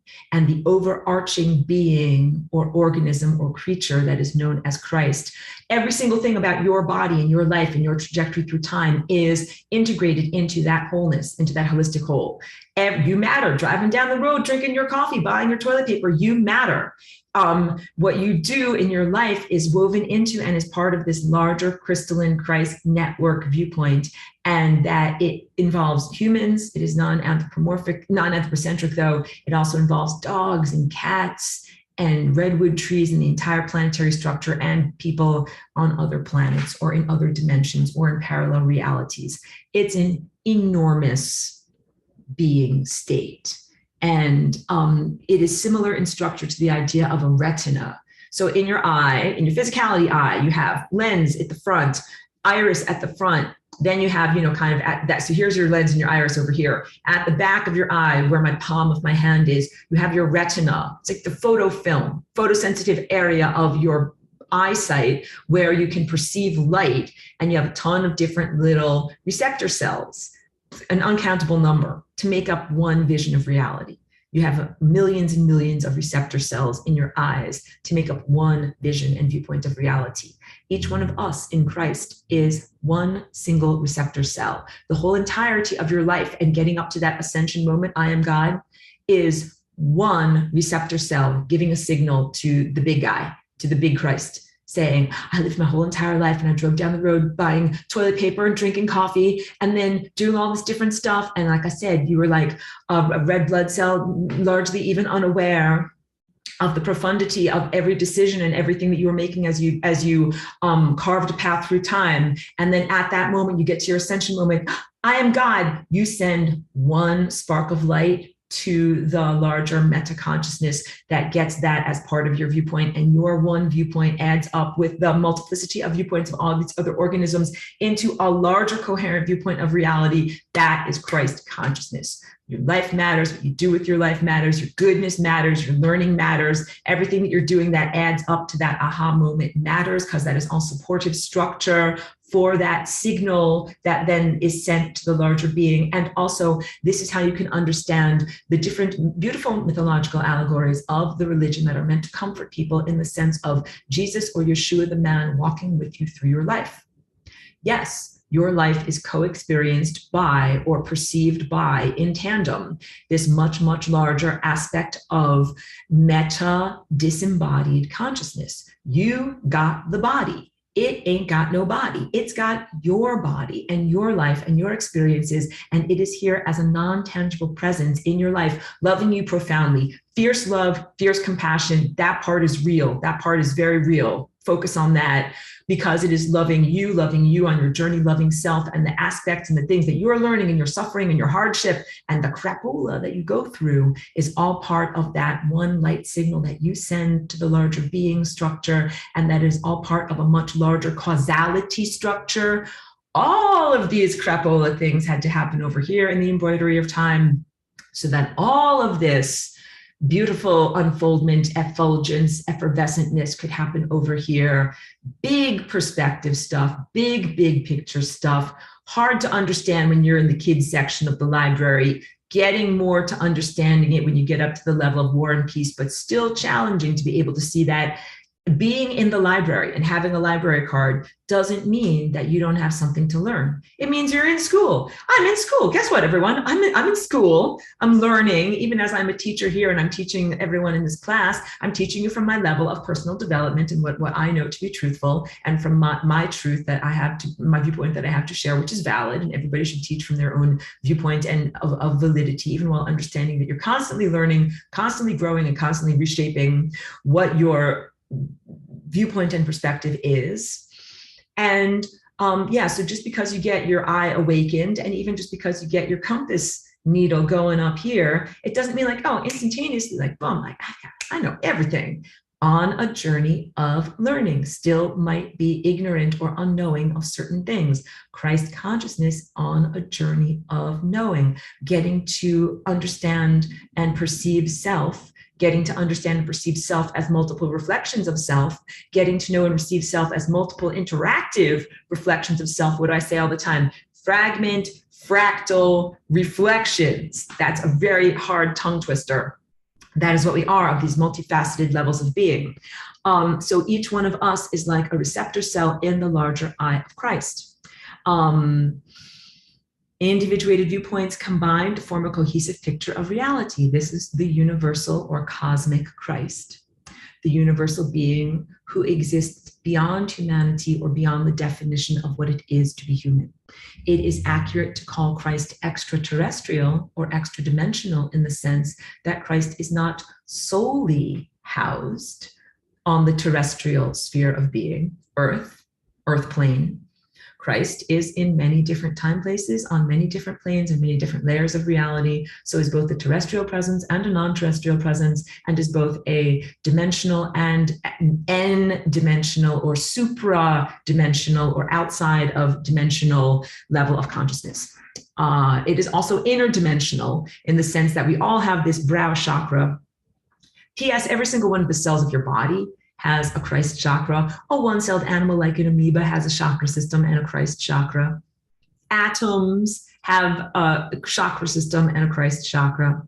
Mineral life has a Christ chakra inside of it. So it is also interdimensional, and we all are one receptor on this retina of the much larger organism. So this gives us nested consciousness, like those Ukrainian or Russian matryoshka dolls, the bigger doll that has a smaller doll and a smaller doll and a smaller doll all inside of it, all the way down to an infinite amount. You can be an individuated part of something larger. When you are thinking your thoughts and living your life, you are in tandem living with a much larger community, connected of individuals who make up this much larger cosmic being. That's big. Like, you live with this oneness that is cosmic Christ, and Christ is made of individuated ice cubes, a big giant ocean of consciousness with a whole bunch of individuated ice cubes connected together in telepathy. You're not alone in the sense that you are the meta animal. You are the meta consciousness walking with yourself, I'm holding my own hand through all of this scary, distortive stuff. And also you are connected to many other Christs, many other viewpoints, many other radial dandelion spokes that point inward towards your head in telepathy. You are connected to a Christ community. Big. It can be difficult for a small individual human to even conceive of what it would be like to be such a grand scale consciousness. It is enormous, and we are the process of evolving into becoming that consciousness. And that is what we will be in the future if you are speaking in terms of linear time. In nonlinear time, you're already there. Boom. Yes, there was a being who lived on Earth 2,000 years ago. We would define that lovely person as an avatar, from Sanskrit, avatar, meaning one who has come across waters, a representative of Christ consciousness, a representative of the larger meta creature or meta organism that is here as a person in a dream who was awake in the dream and went around trying to shake other people by the shoulders and tell them, get awake, like you're in a dream, basically saying, yeah, I want to say he was like one cell of a much larger creature that was awake, and he told the truth to others in the dream to help them to wake up also. That is the story of his life and his path and of being here, and everything that he taught and everything that he exemplified in his life, everything in terms of trying to bring peace and the sense of humanism and caring about others, and the miracles, what are called miracles or supernatural events that can happen when one is in Christ and one is in unity consciousness. All of those things are about awakening others out of the dream, sleepwalking, somnambulance of lack of awareness and into the level of pure awareness. Hold on one moment. I'm just going to pause one moment. This is the same journey that has been going on for the past 2,000 years. The journey of human awakening, the journey of awakening on this planet, where we have been living within the time of Christ because we are within the age of the indigo chakra, and we are within a dream that is being experienced within the mind of a dreamer who is a great being. We are occupants of a greater being's dream. We live within his or its or their mind. Each one of us is an element within the dream of Christ consciousness. You get it? Maybe, I don't know if I used the example of a movie, but I don't know if there's even a movie about this, but something like Inception, like you're in a dream within a dream within a dream, and perhaps you have even forgotten or lost sight of your original persona of who is the person dreaming. You are that larger meta organism dreaming that you are also an individual person like Aurora or like Charlie or like Angela, that you are these individuated self-state beings. And when some people begin to reach this level, they may experience a spiritual awakening and declare or live the truth. They say, I am Christ and I'm with you in your triumph. I'm like, yes, you are Christ. But that's the first page. When you get to the library, hold on. Get to the library, get your library card. The librarian sits you down. And it's like, here's all of the little books for the kindergartners. And please read this book first. And the first page of the first book says, I am Christ. And I'm like, yes. And then the next page, as you turn the coloring book, large print book, says, and everyone else is Christ also. So that is just really important to receive this information in its proper order and internalize it so that you are internalizing it in truth.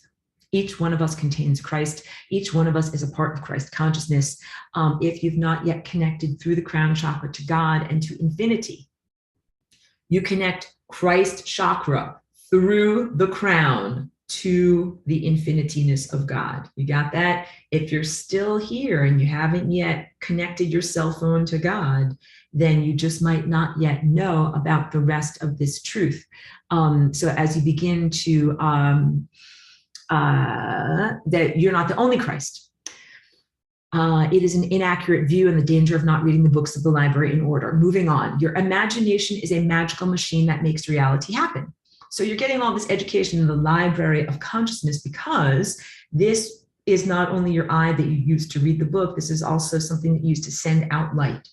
Light comes in through here, it's an eye, it's an aperture, you eat light through here, we're gonna do eating sunlight and we're gonna do eating from the inner sun. You also use this to project light outward, light which is data, light which is intelligence, light which is information. And you know what does a ton of projecting outward of light? The sun in the sky. And you know what in this human religion they call Christ Jesus? The Son of God. The sun in the sky sends out a lot of light, and the Son of God, that is an actual aperture inside of your eye, sends out a ton of light. And it's a miniature sun inside of you. So let me talk about this because this is so important. I know I get talking fast, not only because I've had caffeine this morning, but also because I have so much information that I want to put into this. I want to really get it in there in a dense way. Over here, this singularity is the same singularity point that is in the center of the sun through which light and photons emanate. I'm emanating photons of light. I'm emanating photons of possibilities and probabilities and pure data and pure intelligence from this sun that is inside of me. It can be projected outward to build a picture of reality. In terms of receiving energy, I talk a lot about sun gazing, and we're moving through the semester heading up towards those practices of sun gazing. Sun gazing is when you literally look with your physical eyeballs, here's a physical eyeball here, at the sun that's out there and get information inward through your gushy eyeballs, through your optic nerve, all the way inward to here. And also it involves breathing in through your nose, you're breathing in prana, you're breathing in energy, it all comes in through there. And what this looks like and feels like, let me just clear up the board a little bit here. What this looks like and feels like is energy coming in, I don't know if I can move this down yet, coming in through here, into that, into your headspace, and then going all throughout the rest of your body, all through all these energy centers. You have a circulatory system of light, just like you breathe in with your lungs, but the oxygen goes everywhere. You make that light go everywhere. This is when you are breathing in sunlight. On a beautiful sunny day, I'm going to use my eyeballs and my inner eye and my nose, and I'm going to breathe in all of that light, and it goes here, yes, into my pineal gland, and it also circulates all around every single cell of my body. I fill up my whole entire body with light. My inner eye has developed. In the time that I am experiencing now in 2022, I have had even more of a refinement of this Christ anatomy, connection to Christ, the meta consciousness and functionality of my light anatomy, so that I now experience this as a small miniature sun inside of my skull. And I've not really shared with this that much. My developmental transformation has been ongoing for, let's say, the past 2 years. A big part of what I do now is I draw energy from here into here, like in a loop, like I loop back with myself. So I am emitting ideas and energy from an internal sun. It feels to me like a fountain inside of my head that I'm then able to get inside of me.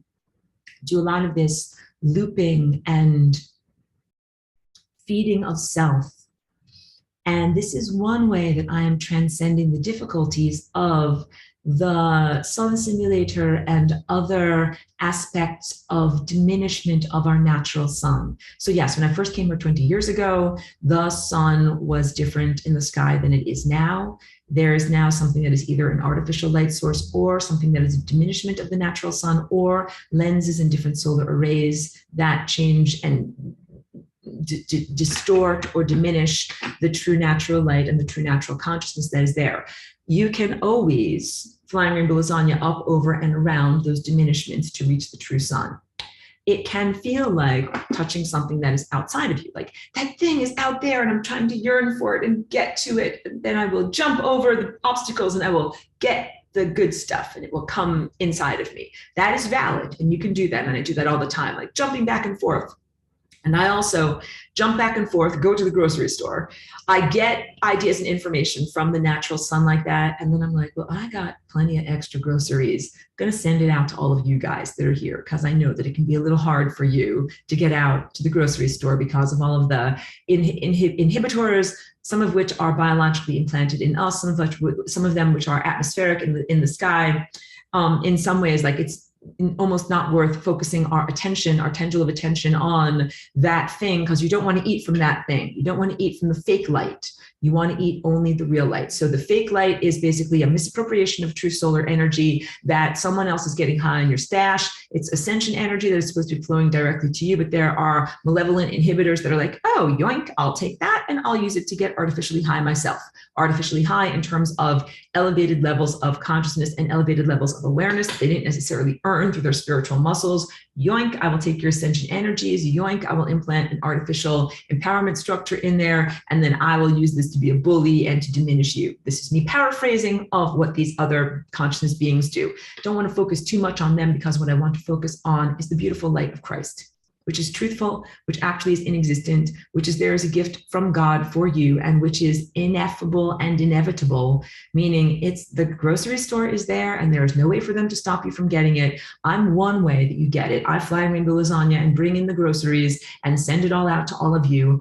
And another thing that I've started doing is I'm like, well, you know something? There is technically no space between me and the sun.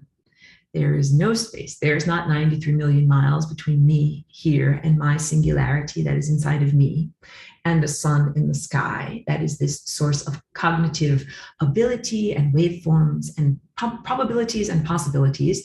There is no space between us. Just like every class, when I talk about the little ant, the folding of time, space, and consciousness, that there is no space between you, the singularity that's the little ant, and the larger thing that you are connecting with, the galactic center. There is no space between you and the galactic center. There is no space between you and the sun. There is no space between you and all light.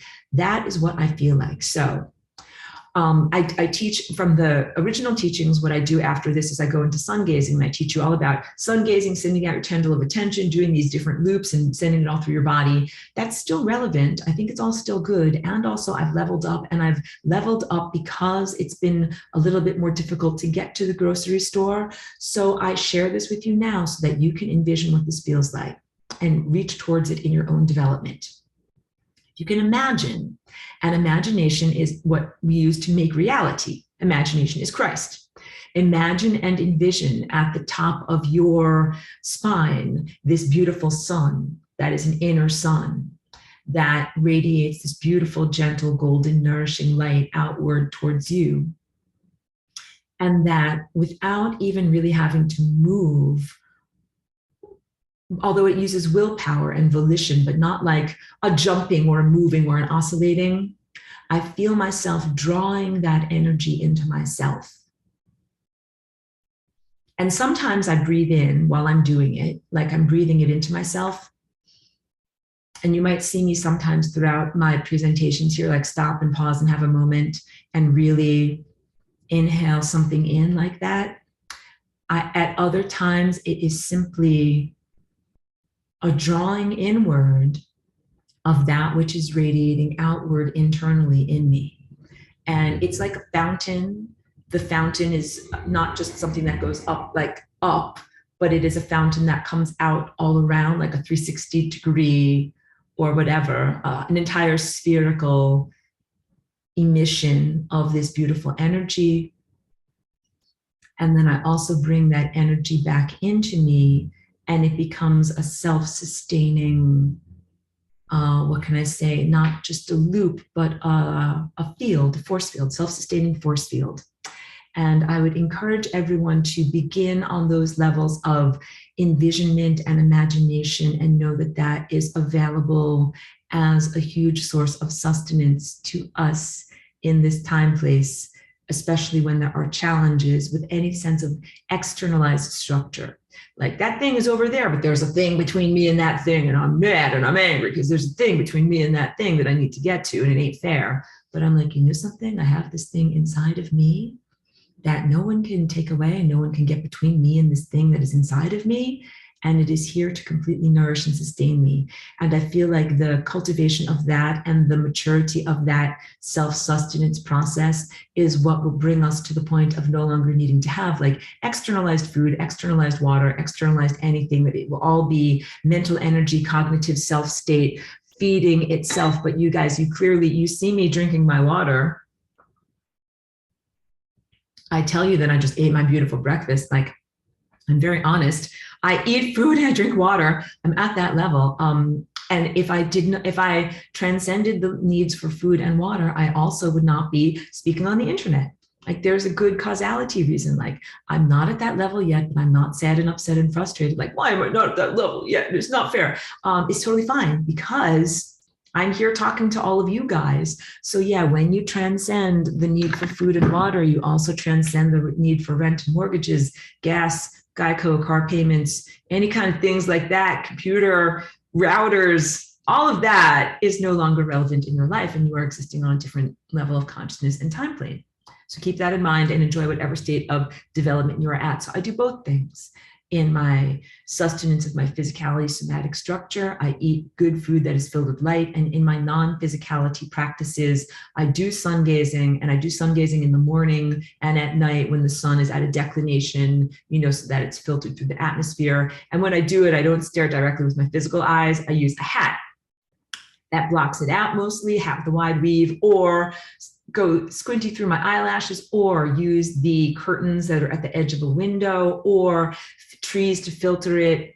Don't stare directly at the sun. The sun is full of an enormous amount of powerful energy. You will fry your eyes if you stare directly at the sun. Like, this is just being sensible.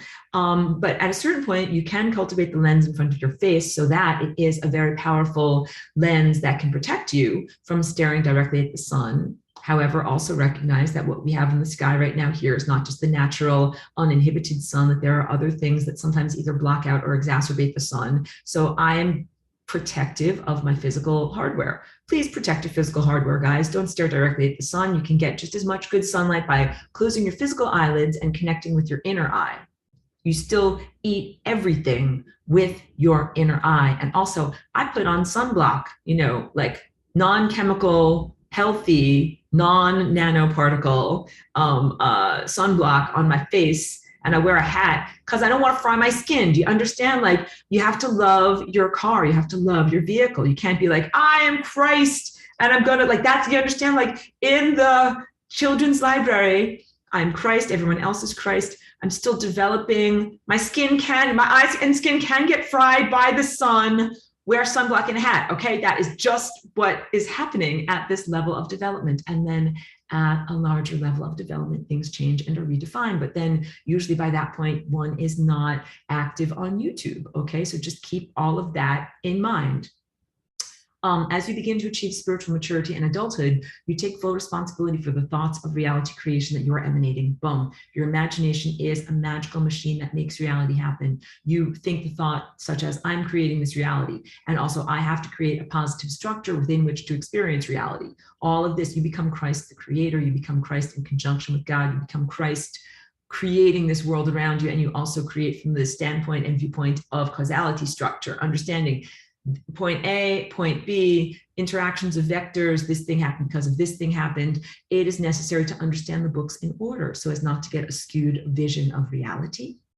When you look at the world, you can understand that people who have only a partial activation at this level might be receiving some amount of cosmic truth, but sometimes it is warped and distorted, like seen through pebbled glass, ancient glass, and their lens is causing a distortion of cosmic empirical truth.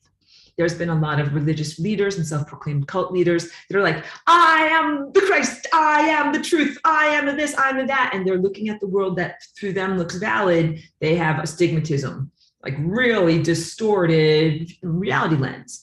Contrast, so we need to use the love tone of unconditional love and non-judgment when looking through our Christ and brow chakra through the lens of reality. This is your lens through which you are interpreting the raw data of reality. You need to have a huge amount of love and acceptance, non-judgment, in order to be able to look at reality and not be completely destabilized and not to have a distorted, warped, skewed version of reality. Contrast and specify seeing just on the level of the brow with seeing, joining the crown chakra and perceiving on the level of pure abstraction. It's empirical information, which is similar to the math or the pure data. So when people go through their molecular journeys on something like DMT, I'm going to go long, guys, because I know I have more information than just the next 10 minutes. So get ready, get your Gatorade out. We're going to go into overtime today. I knew it would happen. When you are in a trip like LSD or DMT or something like that, or mushrooms, sometimes people are like, I'm looking at these plants, and plants, like the world looks weird and distorted. That is hallucinating or seeing on a particular level. But then at a certain moment, they'll make a breakthrough, like everything springs apart and fragments, and then the world looks like this. That is the difference between seeing on an anthropomorphic level and seeing on a level of pure abstraction. At a certain point, you get enough inner energy momentum to be able to level up and see the world as a pure abstraction. And it can be hard for people to function at that level because it's like, it's not like the world of the five senses, like you're really seeing the world as pure abstraction. And that's what I'm trying to say. Like when you get to that level, you are no longer eating food and water. You are no longer functional on YouTube. You are no longer typing things on the computer. Like you're not going to do spreadsheets for your boss like that. You just don't, you just don't do things at that level. You get it? So celebrate the level that you're at. But when you get to that level, naturally, without taking a molecule, you stay there. And this is why like people kind of shoot up like a rocket ship. They take DMT, they shoot up like a rocket ship. Then they're up here. They see the stuff that I paint over here. And then they come back to reality. That's another song. Back to reality, back to life, back to reality. Rock of the 90s. And then, yeah, they got to integrate all the stuff that they saw when they shot the rocket ship up there. But when you get up there as a part of your natural journey of soul evolution and reading these things from the librarian of consciousness, you stay up there. You're like, yep, I live up here at this level and this is my reality and I'm not going to come down out of my rocket ship. So you have a different, you don't descend back on down, you just stay where you are. That's really the definition of what ascension is. Even just having a human body leads to some level of distortion in terms of reality interpretation. On a purely abstract level, particle A interacts with particle B and leads to result C. Seeing causality of events through time, the connection of reality integument. Your integument of your body is your system that ties everything together. It's your muscles, your joints, your tendons, your fascia, the tough stuff that's inside of you that holds all your organs together. Your integument of reality are the threads of reality, causality structures that make things happen.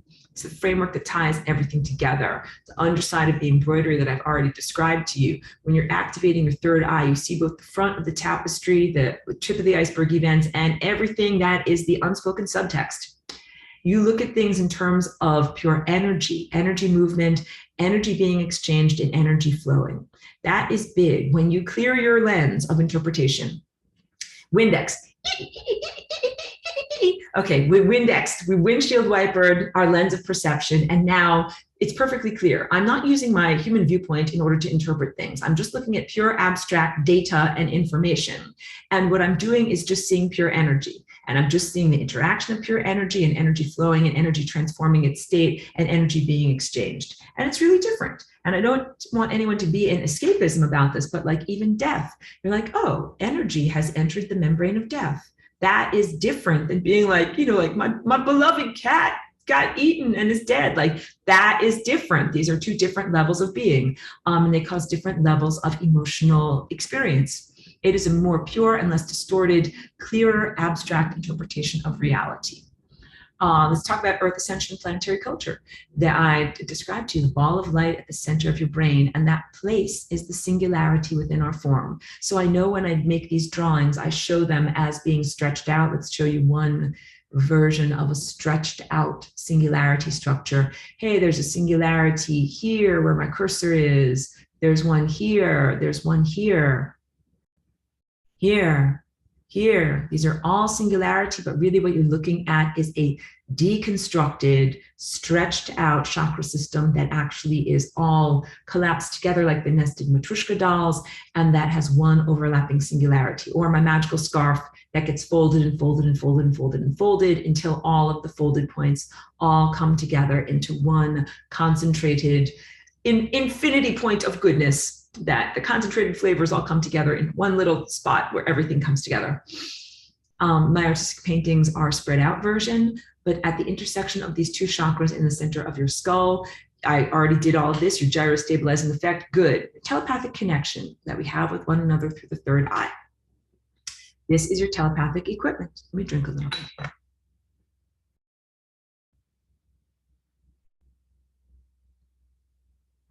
It is an antenna that you use to both send and to receive.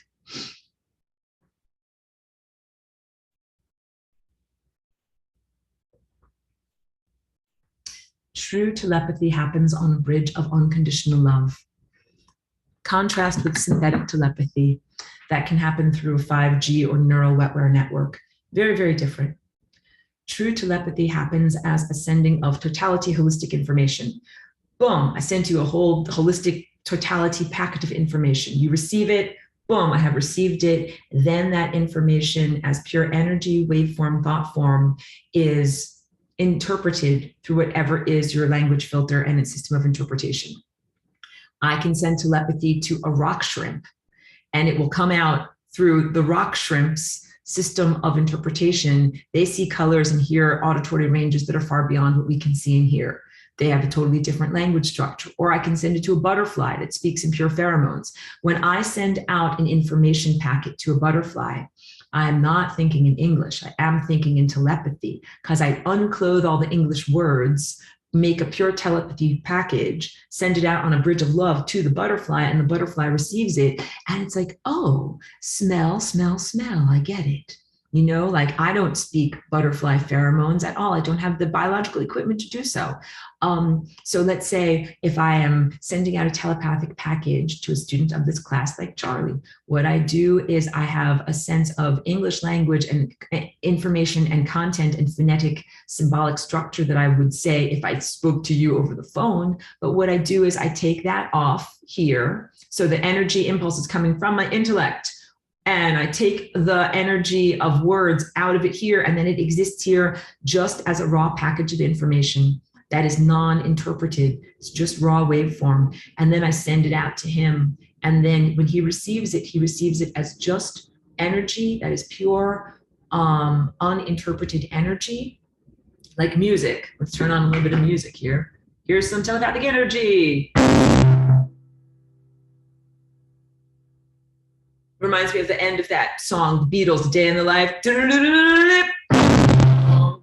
And then, my thing almost fell off the piano there. And then, boom, you receive it, boom. And then it goes through your system of perception, which is mostly cognitive and mostly located in the brain, but also humans have feeling structures and heart structures and systems of interpretation all throughout, kinesthetic systems. So then it goes through your system of interpretation, which might come out as a dance movement or a sound or a series of English words or some other level of understanding and cognitive capacity. But that's the whole idea of, in our planet, we're supposed to be telepathic with everything. You're supposed to be able to talk with a hawk in the sky or talk with a fish in the ocean. You have to speak their language. It is not an English language. It is a language of pure energy or pure frequency. And that's what I paint and what I teach in these classes. And that is part of what is our birthright in terms of being an inhabitant of this world. We're not a separate bubble known as humanity, like the guys from the 1800s that I'm a little bit critical of. Like, we are the white men and we wear suits and we have beards and everything that we do is valid and nothing else is really valid. You know, I'm like paraphrasing and I'm being a little lighthearted, but no, fish have a valid structure and hawks have a valid structure and butterflies have a valid structure, and they all are part of this multifaceted viewpoint. So it is moving beyond that sense of being a bubble of humanity that is telepathically separate from everything and connecting telepathically to everything. And you know something? It's really intense. When you're sitting around and you're like, I'm sitting on the grass and I'm telepathically connected to the grass and to the grass's mind and its cognitive ability and what its viewpoint is. And I'm even connected to the microbes, the lactobacillus that are on the grass. And I'm connected telepathically to my dog. She's coming over here. She might want some FOOD. I'm telepathically connected to the microbes that are on the outside of my skin. Come on over. Come on over, girl. There we go. I don't know if you can see her. Here you come. Here you come. Have a hug. Telepathically connected to all life everywhere. Really, we become connected on a bridge of love to all of this beautiful life everywhere. And it really does become an amazing adventure. It is an amazing unfoldment. It is a beautiful gift. It is a beautiful level of experience to inhabit.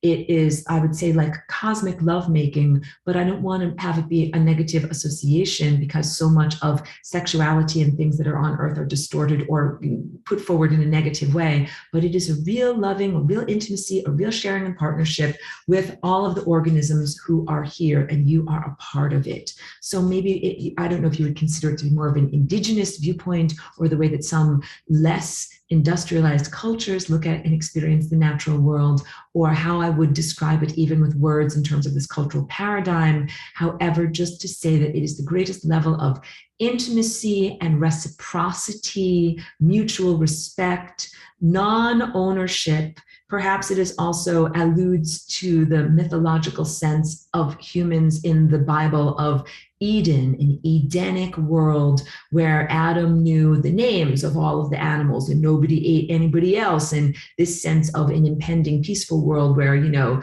I know it's paraphrased differently, but the lion and the lamb lie down together, like this whole idea of like, nobody needs to eat anybody and we're all, because if you're sustained by the inner light of Christ inside of you, like, yes, it's true, you don't need to eat anyone else. We're getting to that level of the dream, but we're not there yet. So I know this is like what would be considered like an idyllic fantasy. However, your imagination is how you project reality. So it becomes more than an idyllic fantasy. It becomes a true projected reality structure. Big. And like I said, build a Merkaba around your head, around your mind, around your pineal gland, because these are the things that are trying to be hacked and co-opted. Like, I want to make a barbaric world. I'm going to hack your pineal gland and have you imagine a bunch of crapola to make bad things happen. And you're like, no, I actually want to envision this amazing mutual reciprocity, mutual love and respect telepathic world where I don't have to walk around in fear. And it's a completely different level than that baseline fear of, you know, survivalism, eat, kill or be killed, laws of the jungle, eat or be eaten. All of that is red chakra lowest stuff. And what we're talking about is up here. Highest chakra stuff, survival on a different level, survivalism on a different level than just the laws of the jungle. And when you think of the jungle now, when I say laws of the jungle, according to Aurora, everything in the jungle actually talks to each other. Mr. Charles Darwin is like, the laws of the jungle, and the panther shall eat its prey. And I'm stalking along, and I'm being facetious in the way that I say these things. But really, the laws of the jungle say, I'm the panther and I talk to you. And I'm the monkey and I talk to you. And how about this? Like, I'm the koala bear and I talk to the eucalyptus leaves that I eat. And because rainforest, there's a lot of beings that eat and survive entirely upon plants. And you talk with the plants that you eat. And the plants are like, no, don't eat our leaves. No, they're not like that at all. They're like, oh, you're eating my leaves and I'm becoming a part of your digestive tract. Like reciprocity, profound respect, causality structure. That's what really happens. And it's like when I tell you about like eating light. When you eat light, you're like, I'm eating an avocado, I'm eating a chicken. It's becoming a part of my muscle. This is what I'm made out of. And I'm talking to them and I'm being them. Reciprocity, interwoven lives, quantum entanglement, it becomes big. That is what a jungle actually is. A jungle is an entire neurological ecosystem that talks to itself, not a mere survival state where only the strong shall survive and the most toothy and barbaric and be clawed. I am be clawed and I will crush you with my claws. That those are the ones who survive. Like, no, it's very, very different than that. So telepathy and ethical contracts, the sense of what am I allowed to say to you? What am I allowed to do to you? What are you allowed to say to me? What are you allowed to do to me? This is my body. That's your body. But I'm talking to aspects of your body and you're inside of me and talking to aspects of me. And this larger meta Christ is inside of my mind, is at the top of my spine, talking to me and having an impact on me. Identity, like if you are not stable and you take some molecule and it blows open your doors of perception and you're standing on a street corner raving at the passing traffic cars, you're like, I'm, embodying God and I'm raving like a madman about all this stuff. It is causing emotional instability because there's not enough firm root chakra, red and orange emotional stuff as the beautiful root system for all of these other levels, flowers of consciousness to bloom into cognitive being in a balanced, appropriate state. So that is the cautionary tale on taking rocket fuel and blasting off whatever, like Major Tom, into areas of perception that maybe a person is not wise enough to understand, because it can cause identity dissolution is what I'm trying to say. Like Syd Barrett, Pink Floyd, he took a whole sheet of acid at once and he never came back. This is the rock and roll trivia. I know a lot of rock and roll trivia. Blasting off and then never quite coming back and regaining yourself. Like there are casualties. That's what they call it in the psychedelic world. That guy's a casualty.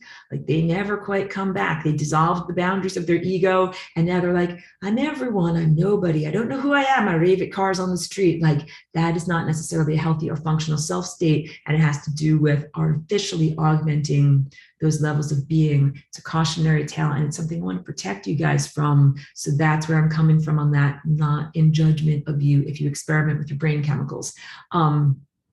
Emphasis in my notes. Real telepathy can only exist on a firm foundation of unconditional love. I will repeat it. Real telepathy can only exist on a firm foundation of unconditional love. And that includes you talking to plants, animals, trees, other humans, you talking to other galactic beings. Like if you want to say, I'm talking to beings that live on the Pleiades or the Arcturans or whomever is out there or the galactic center or anything like that, all must be done on a bridge of love, and that's part of the mutual respect and reciprocity. Higher faculties rest upon the foundation of non-judgment and universal love. And again, none of this means like allowing for things that would be considered violent or inappropriate or against cosmic law. Acceptance does not mean like, yes, stab me in the face, it's fine. No. Those are huge misinterpretations on the level of anthropomorphic seeing. When you get to the level of A plus B equals C, you're like, no, stabbing people in the face is not okay because I can see the whole causality structure. That is not okay. So that you get protected by the impeccability of math at that level. But when people are not at that level, they're at this level, they're like, hey, all time is one, all consciousness is one. I can stab you in the face if I want to. Like, no. And that is those are like the raving madmen who are at that level that you don't want to be like that. True insight should not lead to greater violence towards self or others. Big, True telepathy is done on a bridge of love, and true insight should not lead to greater levels of violence or self-destructive behavior towards either yourself or others. Big, big, big. It should lead to greater levels of compassion and understanding, instead of saying, I see everything, and as a result, I'm allowed to pick up a knife and stab everything. What you're supposed to do is say, I see everything and I love everything. I am in a pure state of compassion for everything. I love that guy with all of his flaws. I am that guy. I love that guy. I love that guy. I love that person. I love that mistake. I love that thing. I love that thing. It is a non-judgment sense, but loving also does not mean a hugging or a condoning of violent behavior. It is love. Like when your child screws up, your parent, your child screws up, you're like, I love you. But it doesn't mean it's okay that you do this stuff. This is the balance that happens when you're at this level of seeing. So maintain your neutrality. Do not draw conclusions when you're at the level of anthropomorphic seeing, because you don't yet see the abstraction big picture. So that has to do with really achieving these galactic Christ perspectives. And that has to do with my motivation for coming here as Aurora and the activities that I pursue while I'm here, and why when I do my Flying Rainbow Lasagna dance, I move beyond an ego state and into a divinely connected calculating state where I'm like, I am calculating the solution to this giant math problem.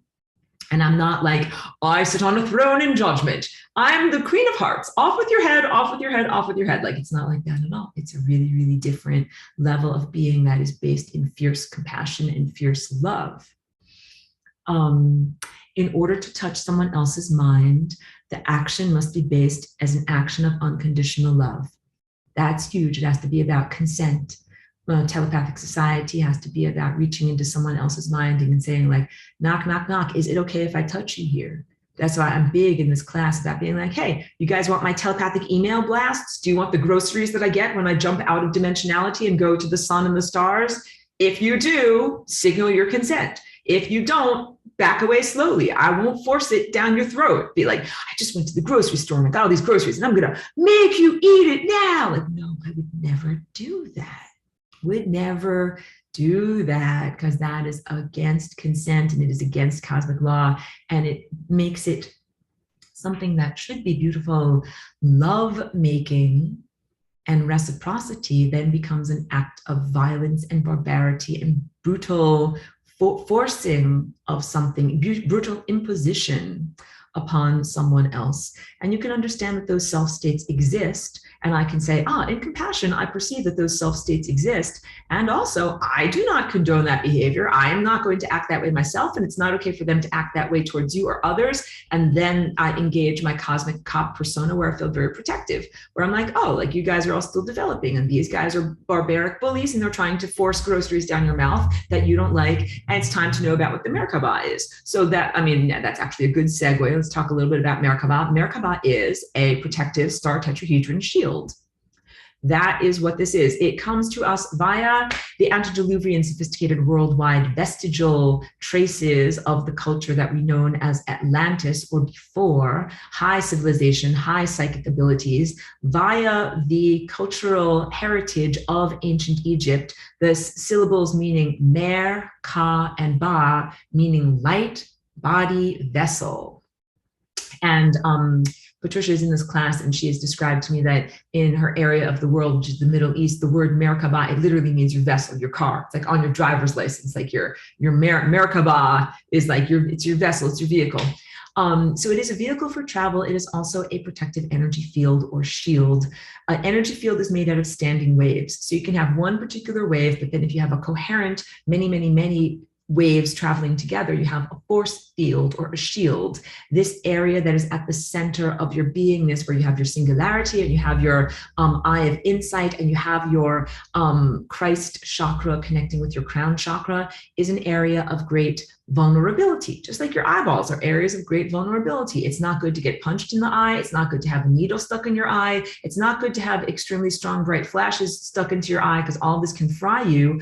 It is not good to have electromagnetic signals and artificial light and artificial senses of energy beamed into your pineal gland because it is a sensitive area of your anatomy. And that is also the area of your anatomy that emanates reality. So you use your lens and your filter to perceive reality. You also use it to project reality. It's your reality projector. Like in a movie theater, there is like the projector, usually at the back of the room, that shoots light forward onto the movie screen at the forward, and then you watch the movie, and it's whatever, it's 007, or it's, you know, the Care Bears, or whatever it is. Your pineal gland receives information from higher dimensional, less dense realms, and it builds a picture of reality inside of your mind's eye, and it also shoots that energy outward. I've spoken a lot about Christ consciousness. I haven't gotten enough into the pineal gland, which is technically part 2. Let me take a brief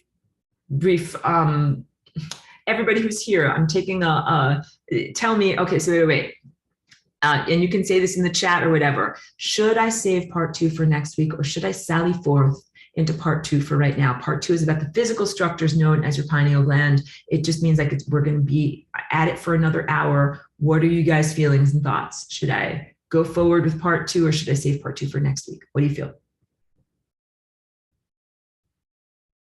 You can say it in the chat. You can raise your hand. Just give me some feedback. Are you like Aurora? Like, I can't take it. Like, I'm dripping with sweat. Like, I gotta go. Martine says next week. Any other votes for next week? I'm taking a consensus here, because there's part 1 and part 2. Part 1 is about Christ consciousness, the meta being, and part 2, Angela's open to either one. Part 2 is about the physical structures of your pineal gland and what can be perceived in a scientific or objective materialist dissection of your anatomy after you die. So a big differentiation to make here is the idea that right now you have an active Christ chakra because you're alive. Congratulations to everyone who is watching this show. You are alive. Lucy says, I always have to re-listen because I'm working as I'm listening. So, okay. And we're happy that you're here even while you're at your desk at work. Your Christ chakra and this lens that's in front of you, all of that, it is intangible and it is a projection. It's like what's going on in the movie theater that's being projected as light upon the screen. But upon your death, the plug is pulled from the movie projector. There, the screen goes dark, but science can still see the movie projector. It's like, oh yeah, you got a movie projector here, but like, there's not, it's a stupid thing. Like, that's how science looks at your pineal gland, because you're a dead person, you're a corpse. It's called a dissection, or a, what is it called? Autopsy. Get an autopsy when you are dead, hopefully not a vivisection while you're alive. And yeah, they look at all the stuff, they poke around, they see all the stuff that's going on in the brain, but none of it is functional because you're dead, you're gone. Your spirit and your sense of consciousness is no longer connected to and living through your physicality structure, your vehicle. So science looks at the pineal gland and says, yeah, it's just this stupid dead thing. And also most people have a severely atrophied pineal gland. It has not been used very much, so the spiritual muscles are not really there. And most people have, they call it calcified, but it's not necessarily calcium that is in there, but it is mineralized. Like when your shower head, when you have hard water in your place where you live, and your shower head gets a crusty film on it, and the water doesn't come out anymore because a lot of minerals have been stuck to the little tiny holes of your shower head.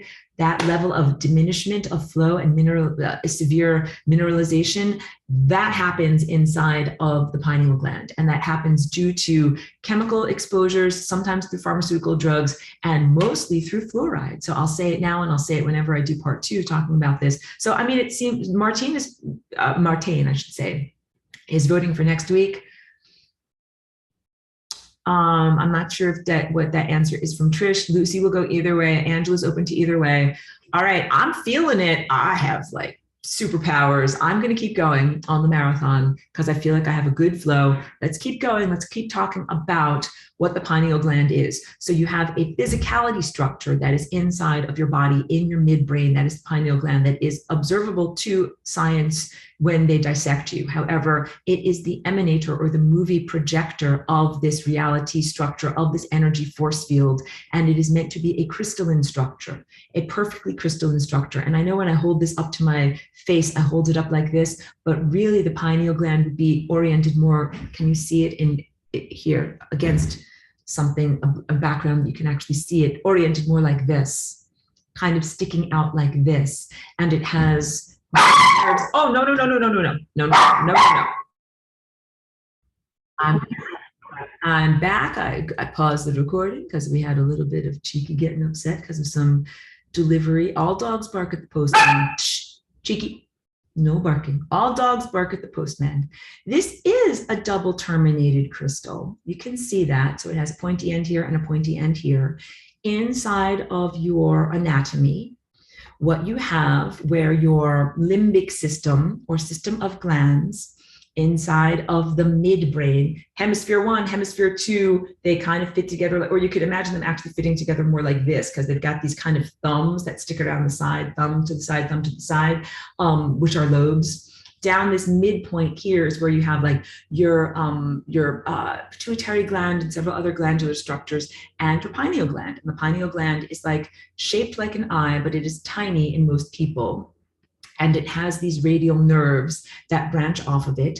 And it is an eye that has no lens and no cornea, no way for light to enter into it. It is a vestigial trace of reptilian heritage. No, Aurora, I put my fingers in my ears. I'm not a reptile. Reptiles are mean and they're toothy monsters and they're scary and they're here eating humanity. I'm being facetious, of course.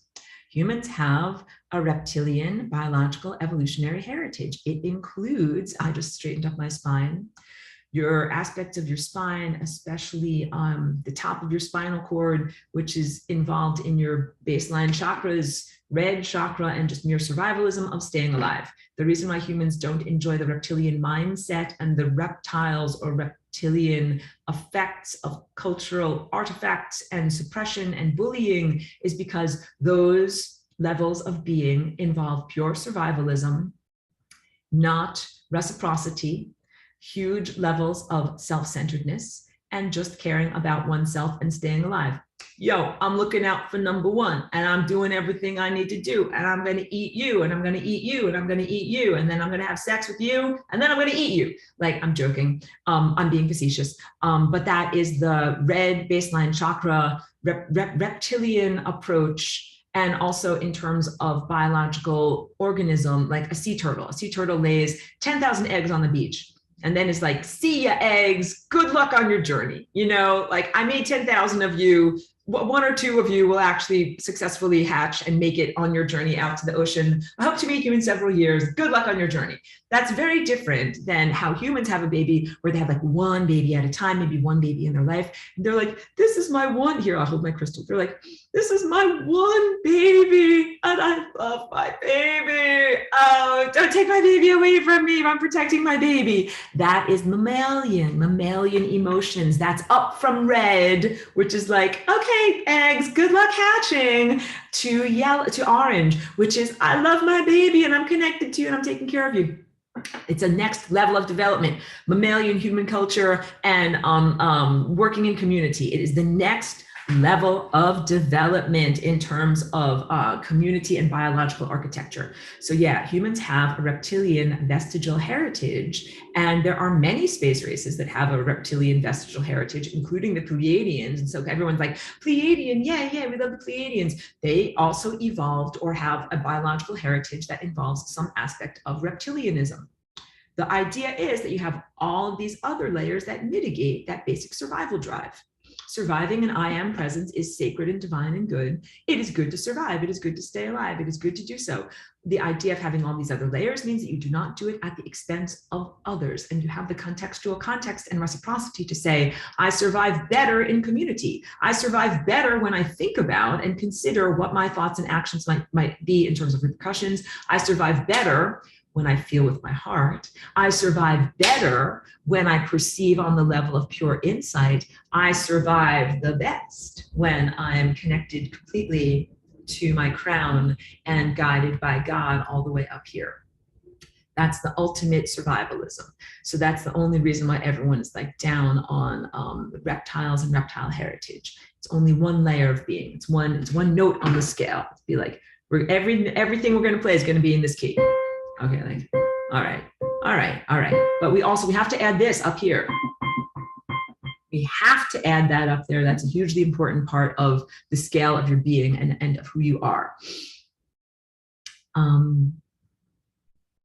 Your pineal gland is a vestigial trace of reptilian heritage. Reptiles have at the top of their head usually a giant scale, like a giant opening that helps them to sense light and regulates their circadian rhythm, their day-night actions. This is important, especially to reptiles who are cold-blooded because they don't generate their own heat. So they need to be able to sense like, the sun is out. I can sense it through the top of my head. It's time to eat a bunch of stuff because I'm going to lay out in a hot rock and the sun is going to help me to digest it because I don't generate my own heat. Get it? Got to get that heat from the sun. And then when the sun goes down, like, oh, I'm cold now. It's time to go into a state of dormancy. It's time for me not to do stuff. All of that is part of our vestigial traces where you're like, the sun is out, make hay while the sun shines. And the sun goes down, and you're like, I'm tired. I will put on pajamas and I will go to sleep now. It is the day-night cycle. It is diurnal. You got two states of being, waking and sleeping, and there's nothing wrong with it. Your pineal gland in your body has certain functions. So it is a hormone generator. Hormones are cell-to-cell signalers in your body structure, in your metabolism. And your pineal gland specifically makes 3 different hormones or cell-to-cell signalers. One of them is called melanin. Melanin is the stuff that comes forward in your skin to protect you from too much light. Remember I told you that when you're reading the books in the kindergarten and it says you're light and you're made of light and you can eat light, but page 2 says also like, put on some sunblock because you can get fried because let's say that you live someplace equatorial where the sun is very, very bright. And then no matter how much melanin your body makes, it's not enough to protect you. You can fry your face off in the equator if you're outside with no hat and no sunblock and no nothing.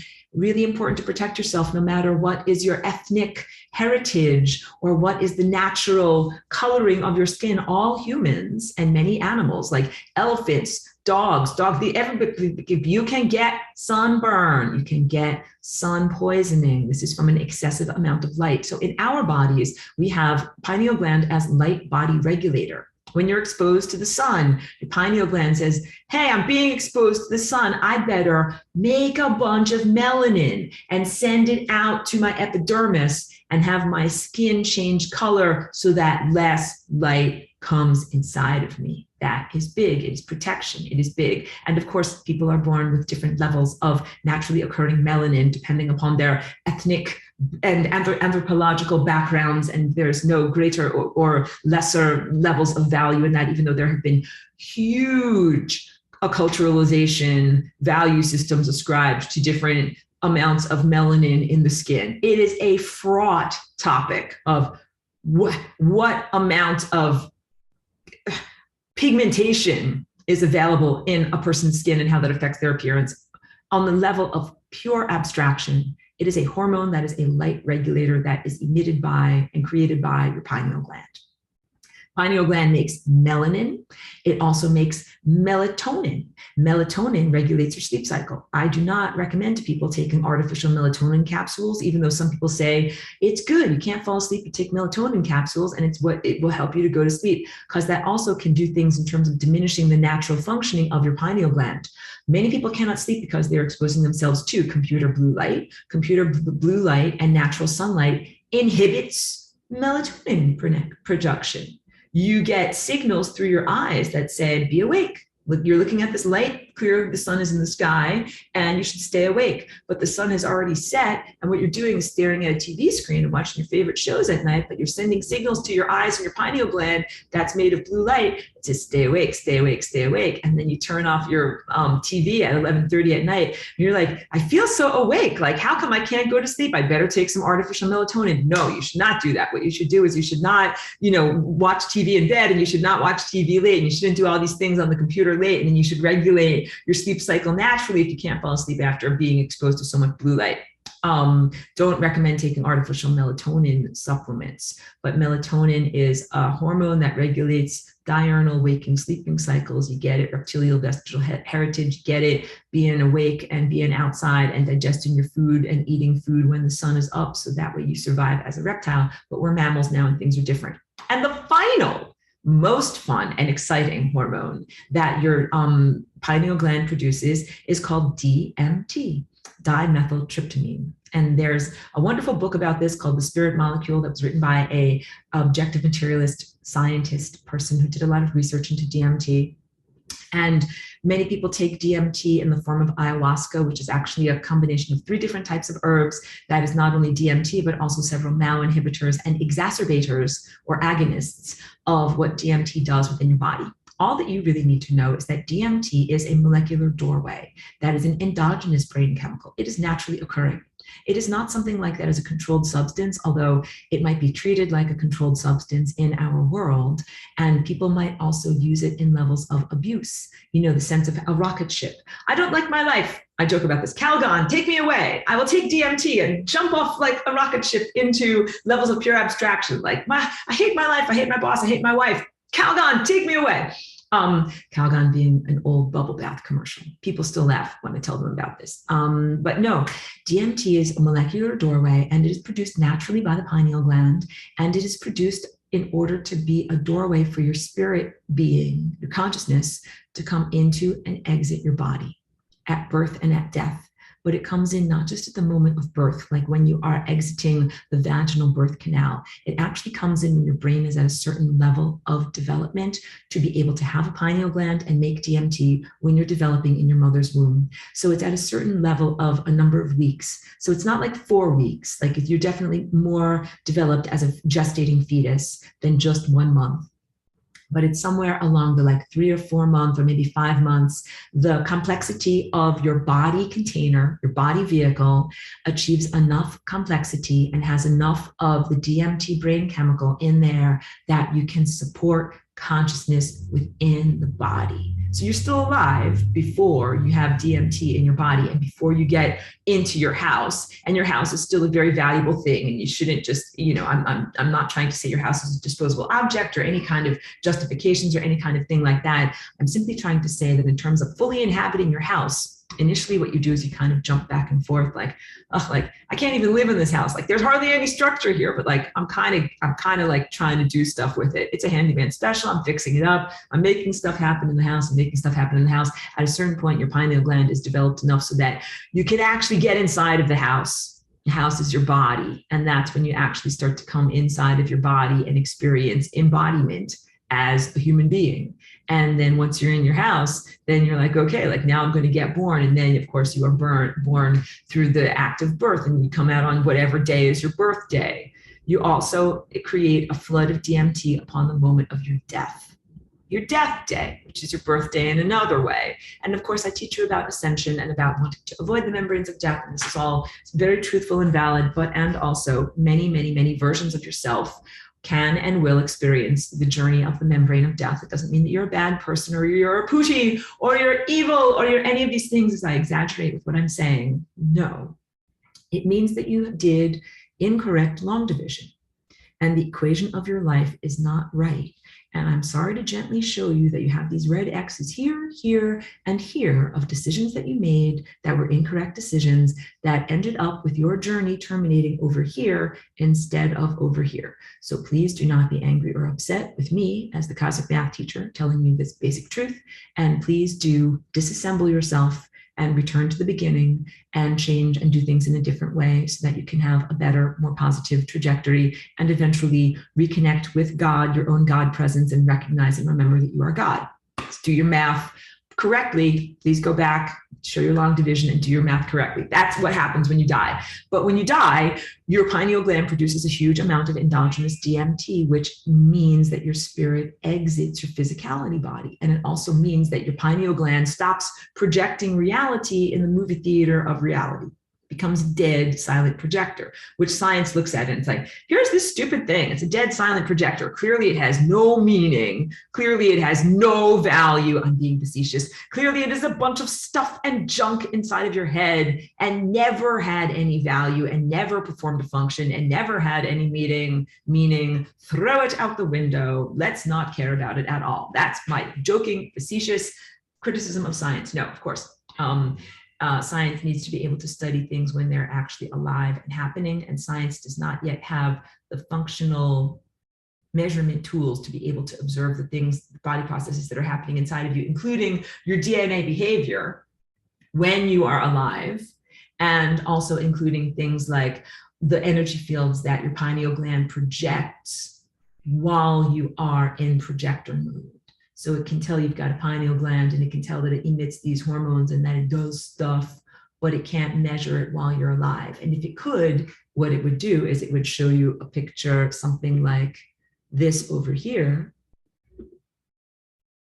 And it would be like, look at that, a giant energy field is being projected outside of someone's head. And it seems to be in front of their face, and it seems to be spinning around, and it seems to be giving them pictures of reality. And when I make them think different thoughts, their pictures of reality change. Science doesn't have that equipment yet.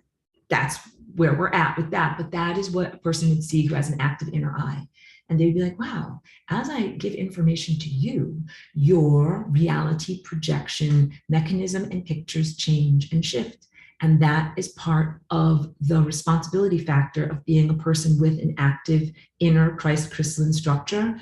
If you have an awakened insight and you share your insight with others, you're changing and affecting their trajectory. This has everything to do with anything from giving you a biological read, a health reading on your body, telling you your romance, marry this guy or don't marry this guy, or reading your future. And these are all things that people do with their gifts of insight. I am saying, if you have a gift of insight, please use it wisely. Please cultivate it. Please use it in divine grace.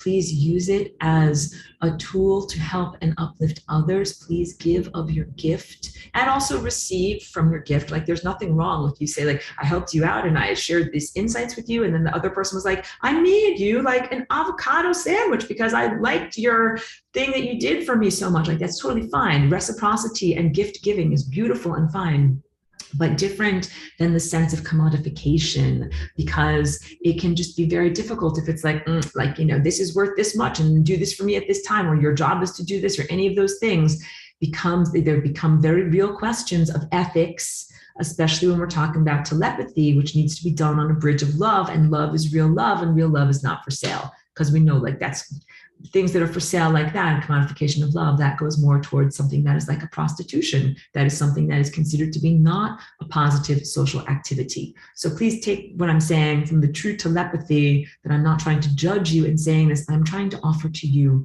the proper behavioral guidance and positive encouragement towards the righteous behaviors of using your gifts in a good way to share what you have and what you see with others. That is totally appropriate. So let's talk, like, me as an example. I saw that painting in my mind. I made a painting out of it. I charge people money for my painting. Is this unethical? Am I allowed to do this? Of course I'm allowed to do this, because the painting is made out of paint, paintbrushes, and an art studio, and all those things took time and money to utilize. And they also, making a painting is a commodity in this world. You make a painting, you sell it like a thing. Van Gogh painted some flowers, and they sell it, and they say it's worth this many dollars. That is totally appropriate. So I'm commodifying the painting, but not the activity. And I hope that that's a clear distinction between these two things. So I do my flying rainbow lasagna, I do my dance. I don't necessarily commodify the dance, but I also make music and artwork as an outgrowth of the dance. Of course, you can buy my song, like it costs $1 on iTunes, buy my song. You can buy my painting, it costs this much. You can buy my dress, it costs this much. These are valid and ethical outgrowths and forms within the current context of time, place, where you can share your thoughts and ideas. So let's say you have an insight, you write a book, or you write a poem, or you do something, you write about it in some way. Are you allowed to sell that book? Yes, of course you are. But then let's say to someone comes along and says, I want you to use your insight and look into my future, and I'll pay you this much money and do it on this day. There are ethical questions about that, because maybe it's not your time to read those books, but that guy is paying you to read those books. You got to be guided by the higher librarian is what I'm trying to say. And the higher librarian will tell you what to look at and what to perceive and what is right on your journey, and even how to share it. So with my paintings, all of them came to me as visions. And then the way that I share them is also a guided how to do it and how to share it with others in an ethical and a good way. So that is how you share your gift properly. Not that properly is not even the right word. That is how you share your gift ethically. And I would say to everyone, you all have gifts and they are all meant to be shared. Please don't be too inhibited to share them. Just please be guided by your own God positioning system as to how to share them effectively. And if you don't know yet, stand there with your clipboard and be like, I do not draw any conclusions yet. I remain in neutrality. I don't know how to share this gift yet. Get it? You get it. Sometimes you stay silent because you just don't know how to share it yet. Then you get up to the next level and you're like, oh, the insight, the guidance comes to me. All of this is being guided by the inner teacher. There's an amazing inner teacher here. That is who is Christ, and Christ is guiding you and teaching you. And the awakening of your gifts is part of your own inner guidance and is part of what you have to share and part of how you can guide others. Big. We're talking about telepathy. So I jumped ahead in the notes because I wanted to tell you about Merkaba. Merkaba as a way of protecting an energy shield to protect your actual physical pineal gland from things like Bluetooth or 5G or something like that. All of those subtle vibrations affect your pineal gland because I was describing its architecture. It is similar to an eye in that it has a retina or sensitive retinal cells, but no entryway for light to come inside of it. So the way that those cells get stimulated is through direct neuronal stimulation. Light stimulates those cells. Thoughts stimulates those cells. That's what your imagination is. Let's do an imagination exercise, everyone. If you don't mind, focus on your inner movie screen. You can close your eyes or open your eyes. And please imagine a purple cupcake. It looks delicious. You have just used your mind at my request, consensually, to stimulate your own pineal gland movie projector inside of your own eye to come up with the image of a purple cupcake. And you did thought waves into your own pineal gland that then not only stimulated your retina cells, but when I go back to this little picture here, the reason why it has lots of green dots inside of it, this is your pineal gland where I'm waving my cursor. It has little green squares and dots inside of it because each one of those is a micro or a nano crystal.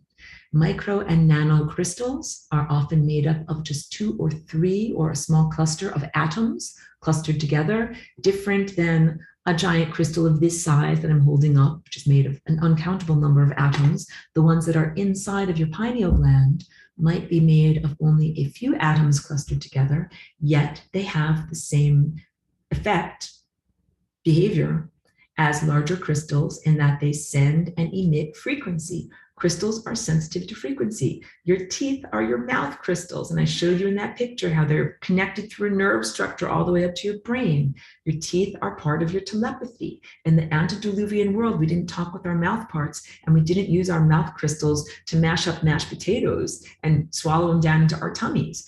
We used our mouth crystals for telepathy, meaning it is used as part of the tuning network of sending out information from this larger apparatus that is your higher faculties.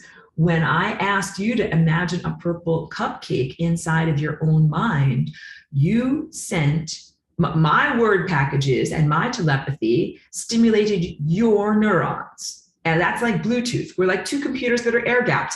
I didn't plug my brain and my neurology into you with an Ethernet cord. I didn't jump into your house, cut open your brain, and stick my nerves into your brain at all. No, what I did was I used the non-locality of language. And I said, listen to my words. I'm sending out my words to you. We're air gapped. We're not connected together, but my words transfer ideas and energy to you. Take in some of my ideas and energy, eat them with your eyes and your ears, and then use those coherent thought waves to stimulate your own pineal gland and make a picture of the cupcake inside of your own mind. And this was all consensual. I didn't force anything upon any of you. Same thing with learning about the Merkaba. So I'll have a whole teaching in later weeks because it's complex about what exactly is the shape All that you need to know about today is that it is this star tetrahedron or interlocking double-sided pyramids. And I use this imagery all the time. Let's see if I have this image easily available in my class lectures, which I use all the time. That's why I have it right here. We'll use the head-on picture. Dun, dun, dun. Share screen. This is what a star tetrahedron looks like.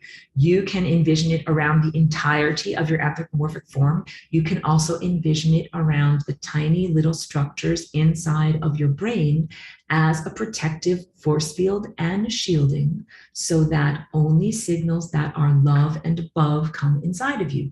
And anything else that is either crapola or malevolence or cognitively malformed or dysfunctional does not come inside of you. And that can be important because you only want to emit the things that are of divine guidance and of divine clarity. So you can block out the stuff that is not of a divine quality and allow in the things that are divine. This is like having an immune system in your body, whatever. When you eat some food has some bacteria and yucky stuff on it sometimes, but you want the good stuff that's in the food. So you eat the food, you absorb the nutrients, but your immune system of your body says, bacteria, get that out of there. Viral particles, get that out of there. Stupid bug poop, get that out of there. I don't want any of that to come inside of me.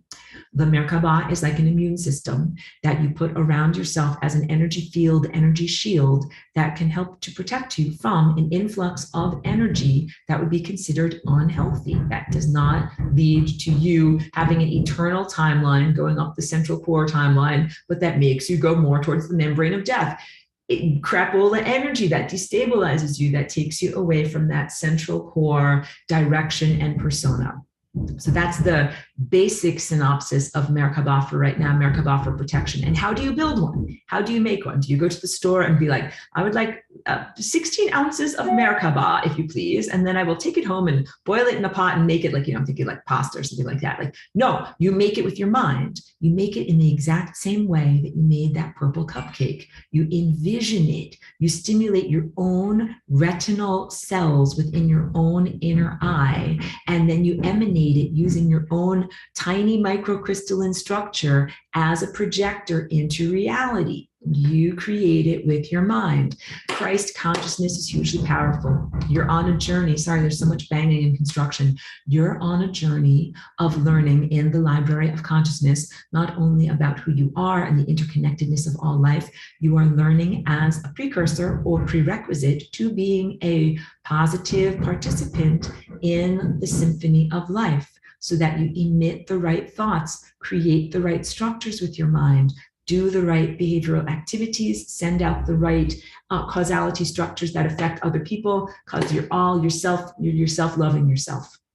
You're yourself loving yourself, and you want to do things right. So first you're going to learn how to do it right. Then you're going to send it out to yourself. Like before you try to cut somebody else's hair, like just go to beauty school. Don't try to just pick up the scissors and cut somebody else's hair. You will make it look bad. Go to beauty school, get the training first, then you know how to cut and lay your hair and make it look good, all right? That is what you're doing on your soul refinement journey of consciousness, becoming Christ. You're saying, I want to do things that are good for the cosmos. I want to make things look good. I want to emit beautiful reality structures. How do I do it? How do I do it? What do I do? I don't know. You got to learn. You got to matriculate to the University of the Universe. You got to take out the books that the librarian guides you to read. You have a master teacher that is innate inside of you. And also the master teacher is profoundly loving. Can't emphasize that enough.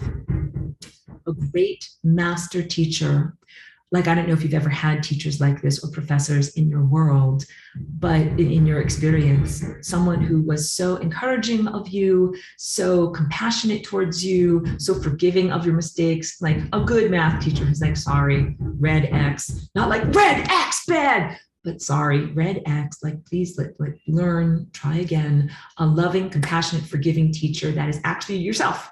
It's actually you teaching yourself, master teacher. This is who Jesus Christ was in embodiment. This is who Christ, the meta consciousness, is. This is who you are in your larger identity, teaching yourself. The equipment that you use to teach yourself is called your inner eye, and it is projected by the mechanism, physicality structure known as your pineal gland. And the pineal gland has these tiny crystals that are inside of it that act like radio transceivers of an old-fashioned radio broadcaster.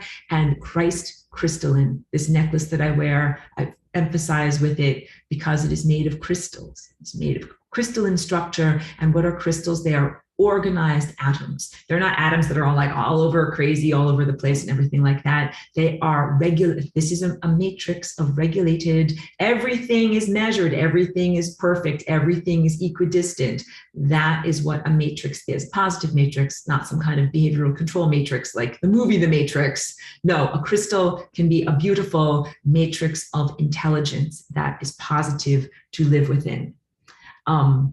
I'm getting back to some of these questions, notes over here, so I'm going to go fast. In order to touch someone else's mind, you must base the action on unconditional love. So when I asked you to imagine that purple cupcake, it was based in unconditional love. And that part of that is free will, freedom, and consent. There's a series of cosmic law ethics. You know, I'm big into law enforcement, where you comprehend the interconnectedness of all things and you see the embroidery of the fabric of reality and recognize that hurting someone else will have a cascade of effects. Causality structures. You begin to see through time, and you begin to see, if I do this and I hurt this person over here, if I hurt them with a knife, or if I hurt them with a word, then it causes these repercussions. A great master teacher would never hurt you with their words. Have you ever had an art teacher that was like, it's crap, pure crap, like stop painting now?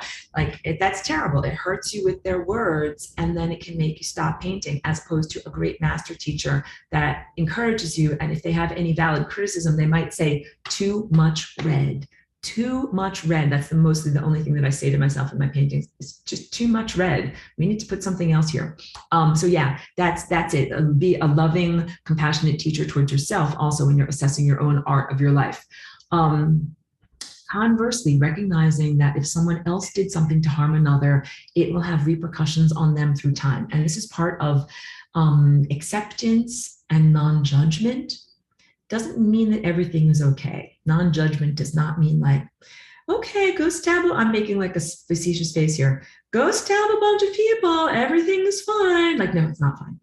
Because if you stab a bunch of people, there are very, very real repercussions that come down the road. But then I can also see, if I am in Christ and I'm able to see what's going on, I have compassion for you, because I'm like, oh, stabbing those people over there, and then I could see what's going to happen to you over here, and it ain't pretty and it ain't good, but it's what has to happen, because you have to learn about that. It might even be in a parallel reality. It might even be in another body, in another life form. When you start to actually see people in their lives on the level of Christ, when you're in Christ, you might be like, that guy got run over by a truck because of the things that they did over here. And this is not about judgment. This is about causality structure. You did this over here, and then this is the stuff that happened over here. And it is valid to say that when you are at this level of development. Not prematurely, though. So please don't act prematurely. Remain in neutrality before you make these conclusions. However, you will at a certain point in your development be fully in Christ, and you will be able to see that guy, that mass murderer, he did all these different things, and then this is what happened over here. But he did these things because this happened over here, and this happened over here because this happened over here. And it becomes a whole giant causality structure. And then mostly your motivation when you are in Christ is, what is the healing? Not just wanting to perceive a bunch of pain and suffering. The real question is, what is the healing? And if I am bold enough to speak about the life of the man that came here as a teacher 2,000 years ago, everything about his life and his motivation was, and remains about what is the healing. So it is hugely presumptive for me at my level to say, I know exactly what his life was all about and why he did that and why he was motivated and all of this. Each one of us will see when we are fully in Christ who he was, how he acted, the repercussions of those actions. What I do know is that everything as a master teacher that motivated him to be in embodiment, to say and do the things that he did, and even to experience violence at the hands of others, was all about how to fix things, how to have less suffering, how to fix causality structures. And that real divine magic is done not by sitting outside of a structure and being like, I'm like an armchair quarterback, like, okay, I can see what all of you need to do. Like, I'm just going to sit here and tell you what to do. No, it comes from actually being a leader on the playing field, on the battlefield, and really embodying that self state and really creating the magical rectification reality structure with one's own body, with one's own living time field, with one's own heart, with one's own actions, with one's own effect on timelines. So that master teacher, Yeshua, Joshua, aka Jesus, and many other names, had a huge impact, or has a huge impact, or has had a huge impact, continues to impact our culture and each one of us and our minds, even more than my little exercise of asking you to imagine a purple cupcake. Like, that person has impacted our collective consciousness in enormous amount, and that all of the things that happened and all the things that we think as a result, and then all of the ways that that influences and informs our behavior, all of that is meant to lead to less suffering, greater levels of development, and greater levels of freedom. But I don't pretend, no, not pretend. I will not be so bold as to say, I know exactly how, in an exactly way. Like, I'm being facetious on that, because it's an enormous answer. Like, you have to really be looking at the world from an enormous level of self-perspective to be able to see all of those connected integuments, but just know that that's the basic synopsis. Is here, was here, is active as a great teacher in order to reduce suffering. Great teacher to reduce suffering. Great teacher with information to reduce suffering. Great teacher with information to reduce suffering. Some of these other things, beginning to understand compassion through using the great cosmic library card. Compassion meaning my heart is resonating with you. Like, if I see some guy who's a raving drug addict, I'm like, okay, like, I see where you're coming from. I see what you've been through. I see why you are on all of these drugs. I see the way that it's self-destructing you. I see the way you're affecting everybody else in the world. Compassion, as opposed to judgment, which would be like, oh, like, you're bad, you're wrong, like, you did a lot of bad things. Or even like, oh, you got run over on the highway because you did a lot of bad things. Compassion is really understanding and comprehension and being like, that happened to you because of this thing over here, and that happened because of this thing over here, and then this caused this over here. It becomes compassion for all life, for all consciousness, for all of this. It becomes very, very deep. When you look at someone, you can read them like a book. I tell you about this all the time. What it is like at the level of my Aurora collective, or a fifth dimensional and higher dimensional viewpoint, different than fifth density. Let's throw all that density talk out the window, because I think it's just too frustrating. Don't get me started. But the higher dimensional viewpoint of pure waveforms before they are made even into timelines in the bakery of reality. When you are perceiving that level of reality, you can look at someone's life and you can literally read them like a book. Can see everything that they've been through, everything that has influenced them, all of their multiple peripheral timelines, all of their dead ends, all of their math homework that was wrong, that they're trying to fix and correct. You see everything. And that also means that you see with compassion and love the context of who and what they are, in the sense of, they made mistakes over here. They're trying to rectify these mistakes over here. They did this. This was not going in the right direction. Now they're trying to do this. You see things in context. It's not just like an embarrassment clips reel. Not like, okay, here's 5 minutes of all of the worst trash that you've ever done or said, your worst moments, 5-minute clips reel. No, that would be terrible, because that would be a very big misrepresentation of who you are as a person, because every one of those moments of degradation or embarrassment was tied to something else that was going on in your life. And then you could also have the 5 minutes of triumph. Like, every time you cross the finish line, like, hooray, I finished the marathon. Hooray, I gave birth to the baby. Hooray, I won the trophy. Like, hooray, like, that would be, everybody would love that. Be like, yes, just watch those 5 minutes. That's me. That's the real me. You're that also with every single moment, like when you're training in the Rocky gym, you know, like the montage of training, like all of that leads up to the clips reel of triumph. What you really do when you can see on a higher dimensional level is you can see a person's total existence all at once. And when you see in compassion, you accept all of this all at once. So know and understand that there's nothing hidden at the level of Aurora, the collective, and higher. There is nothing hidden. Lies are just a silly embarrassment. The idea that you're like, yep, like you can't see that. I didn't do that. Nothing to see here, folks. Just move along. Like, no, it is very evident that you did that or you said that or that happened. So just don't try to pretend it away. The real question is, why did you do it? What was the context? What was the motivation? What was the repercussion? Let's say you really effed up big. And you're like, oh, sweep that under the carpet, sweeping away. I'm making a facetious face, sweep away. That never happened. Instead of doing that, it is so important to say, I effed up and that looks terrible. I feel terrible about it. What can I do? Can I fix it? Can I do better? What is my response to that? That is the true loving and compassionate and emotionally mature and cosmically mature approach. Any one of us can make a grandiose mistake. True love and true compassion and true forgiveness comes from rectifying and fixing it and cleaning up your crapola and getting a giant bucket and a giant mop and then not just pretending it away. That's very, very big. So there are other dimensional beings and they might use different types of technology to augment their inner seeing, and they might also use different types of technology to magically erase it away as I make a silly face and we'll pretend that away and it never happened, like papering over timelines. Like, let's say, oh, this thing happened in time. I'm ashamed and embarrassed and horrified, and I don't want to allow that to happen because it reflects badly upon me. Or maybe it's an empowerment structure that someone else achieved something great, and I don't want them to own that. So I'm just going to magically fairy dust wipe it away, and I'm making a silly face, like a lobotomized face. You can't do that in reality. And really, in higher structured reality, everything is evident and you own everything. Greatest triumphs and your greatest mistakes all come together.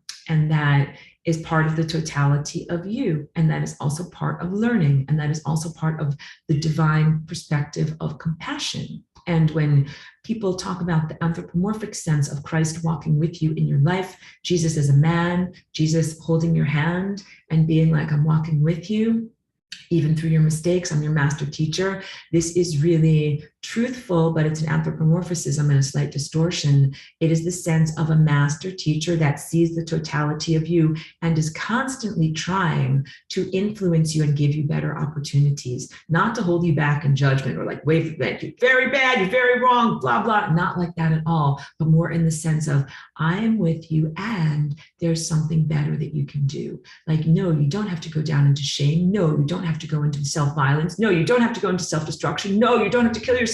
What you can do instead is fix it up.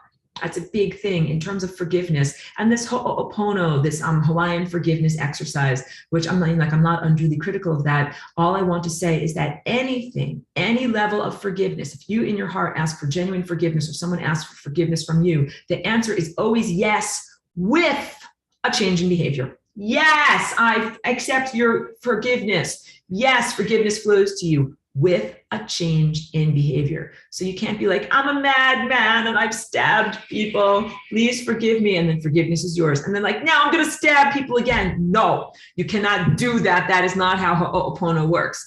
You ask for forgiveness and you must also change your behavior. Otherwise, it's like there's been no learning. And the whole idea of all of these experiences and reality constructs and cognitive structures is that you learn from what you have done. The forgiveness is given for learning. Don't do the same mistakes again. So in the assessment of your life from a higher dimensional Christ viewpoint, looking at you as a flawed individual with love and compassion, if you're like, yeah, I did this BS over here. I did this bullshit over here and I'm not proud of it. And this is my huge mistake. And I ask for forgiveness. Forgiveness is yours. Yes. And also, please change your behavior. Please don't do that again. Please learn and grow from what you have done and do not repeat that mistake again. That is very, very big. That is big on the cosmic sense of you holding yourself accountable, personal responsibility, personal accountability, leveling up, emotional maturity, gaining more access from your higher library card, information power to create reality directly. Also, on the anthropomorphic level of just human living in society, living in community. If I play my music too loud and my neighbors are like, Aurora, too loud, music too loud, they're like banging on the door, I would be like, I would say this, please forgive me. I was playing my music too loud. I am turning it down. And then also, let me correct my behavior. Let me not turn it up to that level again. Let me put on headphones. Let me do something different than what I have been doing. That is called living in community. That is living at the level of a mammal, as opposed to a reptile, because a reptile would say, F you, I'm looking out for number one. You don't like my music, you can go live somewhere else. Like, and that means that you don't actually live in community, you don't actually live in society, and you're only serving yourself. That is the basics of forgiveness. And then let's translate all of that to telepathic society. Am I allowed to reach into your mind and take all your treasures without your consent? No, of course not. I live in community because I live in community of respect and partnership and reciprocity, because it is stronger than just being a lone organism, like on the ocean trying to hatch as an eggling and having everything trying to eat me. That's the reptile world. Like, I'm a lone eggling and everything is trying to eat me and nobody loves me and I'm just trying to claw my way to the ocean. As opposed to being in telepathic communion with a beautiful society and community that says, I love you, I care about you, I want to protect you, and also you reciprocate to me. You love me, you want to act respectfully towards me. So if I want you to treat me with love and compassion in your telepathy with me, I send it out to you. Basic cosmic law, what you send out comes back to you. And then the other corollary of that is instantaneously and amplified, because we see a lot of severely delayed and diminished here in this world. I'm joking, but I'm not joking. We're speeding up the accountability modality, even, you know, as we are here. Cosmic law enforcement is here. Yes, it's not going to be like billions of years down the road, like you're doing something naughty. There will be causality structure in a billion years. Like, that's not that much of an inhibitor. Some people would be like, I'll take my chances. Like, I'm going to F things up because it's just a billion years down the road. No, but what if it's just one moment down the road? What if it's instantaneous? What if it's like, oh, I'm stabbing you in the face. I'm stabbing myself in the face. And you're like, wow, I really just learned. Which some people are like, you know, a dog that makes a mess. Like, you know, if they do something wrong, you have to tell them right away. Like, no, you're not allowed to do that. That's a right away thing. Because if you come back hours or days or weeks later and you put their nose in it and you say, like, this is not allowed, they do not even know what you're talking about. So sometimes there is a diminishment of cognitive ability, that some beings are so benighted that they can't even understand, like, wait, I did that thing and that's why I'm being punished now. Like, you have to be like, you did this thing, now you're being corrected. You did this thing, now you're being corrected. This thing, correct, because they're just not they don't have the ability to even see the causality structure of like, oh, I got hit by the Mack truck over here because I did this thing over here. That was not okay. That's just my little example for today. I don't think that everybody who got hit by a Mack truck is having it as some form of punishment. I actually don't believe in punishment. I actually believe only in reward. All of the training that I've done for myself and for my dog has all been about positive reinforcement. And that is the type of teacher I am on earth. That I'm like, hey, you know something? I want excellent behavior. And the way I get excellent behavior is not through fear, Machiavellian fear. I will punish you if you're bad, but instead through love, through encouragement, through giving people real confidence that they are genuinely good and that they are genuinely worthy. I think you get a much better quality of performance by encouraging people, as opposed to continually knocking them down and diminishing them and making them into small, bad feeling beings who feel bad about themselves, who then feel the need to lash out or overly ego emphasize or any of those negative personality characteristics. What you do is you feed people with real love and real encouragement, and they become real great people. Make people great. You don't cut them down and then try to make them live in fear. Totally different styles of, you know, parenthood or cultivation or loving or community than other beings that you can imagine. We don't even have to name them. This is big. So the idea, so from the Aurora perspective collective, nothing is hidden. You're seeing everything. I have compassion for all of you and all of these different life forms and the interconnectedness of life. Big thing emphasized in my notes, and I say this all the time, and this is the lesson that this comes from. You are not swimming around in your own private kiddie pool or your own backyard small pool for your enjoyment in your mind. You are connected to an ocean of consciousness. You are connected to an ocean of consciousness, and the individuated ego structure and your own sense of like, I'm John Smith and I live at 123 Mockingbird Lane and this is my sweater and this is who I am, like your own narrative ego structure is a fictionalization of boundaries that should not be used artificially to allow poor behavior. What you should do is totally recognize and understand your mind is connected to everything else. Take responsibility. Your pineal gland is a projector. You're projecting reality. You're making things happen with your mind. You are connected to an ocean of consciousness, and that ocean of consciousness is filled with larger and much more sophisticated organisms. Here's another basic corollary, if not a cosmic law itself. There is always something greater. So, you know, these predators or things that are small that want to harm others, diminish others, feed upon others, knock them down, any of those things that are like something that is acting for its own self and without the recognition of negative repercussions, recognition or care of negative repercussions, a big cautionary tale of the truth of the ocean of consciousness is there is always something greater. Like you think like, I'm the big fish in the ocean. I'm going to eat all of you. You're all little fish. Wow, wow, wow. I'll eat all of you. But there is always a bigger fish that comes along and is like, I saw you eat all those little fish and now I'm bigger than you and I'm going to eat you. It is just the way it is in the ocean of consciousness. So yes, and humans at this level are little tiny fish, little tiny baby sea turtles trying to make it to the ocean of consciousness, trying to even get out there to have the experience of swimming around and being in the ocean. Humanity is just starting to connect with the planetary grid of telepathy here. This is what I mean, little baby sea turtles. You're just starting to connect and activate your telepathy to the plants in your garden or your dog or other humans that are here. I won't even get into the sense of the 5G grid. I need to drink more water.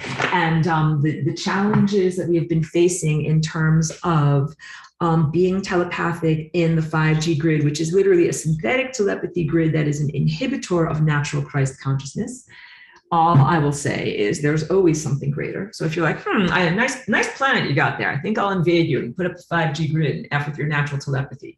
There's always something greater. That's like, I saw you eat all those little baby sea turtles. And guess what? I'm bigger than you. So just remember that that is a basic cultural precept.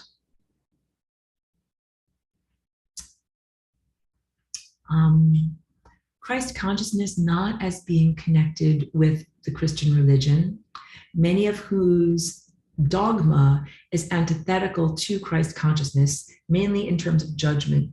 And there are a lot of things in the Christian religion that are about right and wrong and judgment, and also this sense of punishment, even though it is not a part of the original Bible. The Old Testament does not talk about hell. There's a lot in the New Testament, which is the story of Jesus and Christ and then the eventual apocalyptic destruction of our world, that does have to do with hell. And I think that that has had a very strong imprinting on human cultural consciousness here and the idea of an eschaton or an end of the world. And I think none of that is healthy or helpful. It is all thought structures that bring humanity and humans, individuals, towards the membrane of death. And that it is not something that I ascribe to or propose or validate to others. So true Christ consciousness is about radical blazing compassion, loving people through their mistakes, radical forgiveness. Christ literally lives inside of you through every single one of your degradations and through all of your suffering and all of your pain and all of your uplift and all of your triumph over it. Christ also does not give you piles of shit to jump over. Like, it's not like that, because that's that punishment mode. It's not like, oh, like I'm going to chop off your legs. Now you're going to have to learn like all these bad lessons. Like, no, that's actually not Christ doing that. But Christ is with you through all of those negative experiences, like helping you on your journey to be able to transcend all of these things that would be considered distortions or narratives that should not be in existence, so that none of those things actually are the true story written by Christ consciousness. Although we can recognize that suffering exists, those are all peripheral crapola worlds. But Christ is with you in terms of blazing compassion, wanting to reduce your suffering, wanting you to be able to avoid the giant crapola timelines where a lot of bad things and amputations and suffering and pain happens to you, and is with you through all of your mistakes, and is incredibly loving and is incredibly non-judgmental, different than the teachings of the church that says Christ is a judge, looking at you whether you're right or wrong, telling you that you're bad for whatever certain sexual practices, or having certain thoughts, or that you deserve to burn in hell. Like, these are teachings that I do not agree with. And it's one of the reasons why I'm critical of Christianity in some ways. And people have heard me give some teachings about calling Christianity a death cult, because it does celebrate the crucifixion and the death of the teacher instead of his whole entire beautiful life. That is my big criticism. Apologies to any Christians. Don't mean to be demeaning your religion, but I will say that I feel that there was a great teacher who was here, who, yes, did and does give his life for the uplift of the world, and that's only a part of who and what he is or was or does, or the function that he portrays in the world. And that there's so many other amazing things about that person, that to only focus on that moment of death and suffering, I think, is a distortion and an inversion of the true message of that person. And the whole idea is that in the teachings of the Christianity, that he gave his life so that others could have eternal life. Please do not mirror that suffering. Like, please do not suffer and die because he is one whom you admire and he suffered and died. Please live instead. Please live instead. Please go away from the membrane of death. Please stay alive. Please be an eternal life. Please be an eternal Christ. Because if you are an activated Christ and you can see through time, you can avoid the membrane of death. It is not necessary for you to fly into the membrane of death and be destroyed and die and go into those levels of destruction. And any, truly loving, compassionate being would be like, I want to keep you away from the membrane of death. That is who I am and what I do. Paraphrasing, Christ would be inside of you saying, I'm your inner teacher. I'm your eye of guidance. Please don't go down that timeline. You will effing die. Please go over here instead. Stay alive, stay alive, stay alive. That is what we really want and what we really want to listen to. So in many ways, my criticism is of Christianity as a behavioral and social control structure that has been used to get people to embrace death, as opposed to gravitate towards life. That is my only criticism, and I feel that it is a somewhat valid criticism. But again, I'm not here to demean anybody's religion.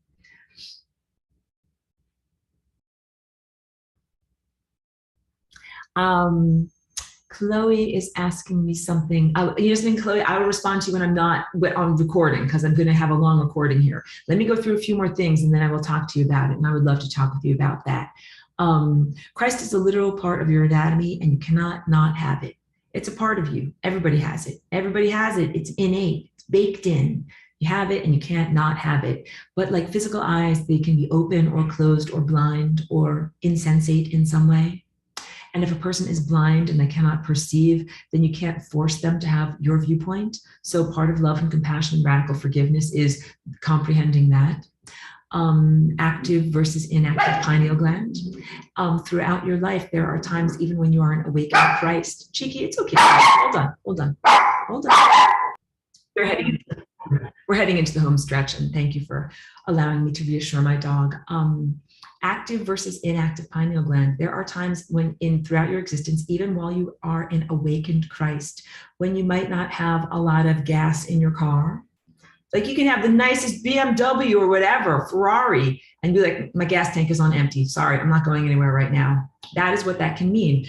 Great anatomical structure, but you just might not have the gas in your car to make it go, to be able to run these higher dimensional levels of comprehension and seeing and insight. Please don't judge yourself. Radical self-compassion, radical love and forgiveness of yourself. Sometimes you got it, sometimes you ain't got it. Don't judge yourself on it. It doesn't mean you're a bad person. It doesn't mean your gifts have been taken away from you. It doesn't mean you're being bitch slapped by the cosmos.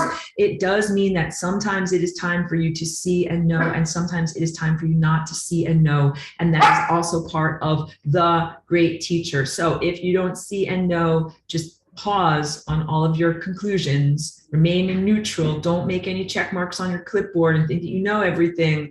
Wait for the information to come to you, even if it's days, weeks, months, or years. So I'll tell you, sometimes my seeing of my patterns is really, really strong.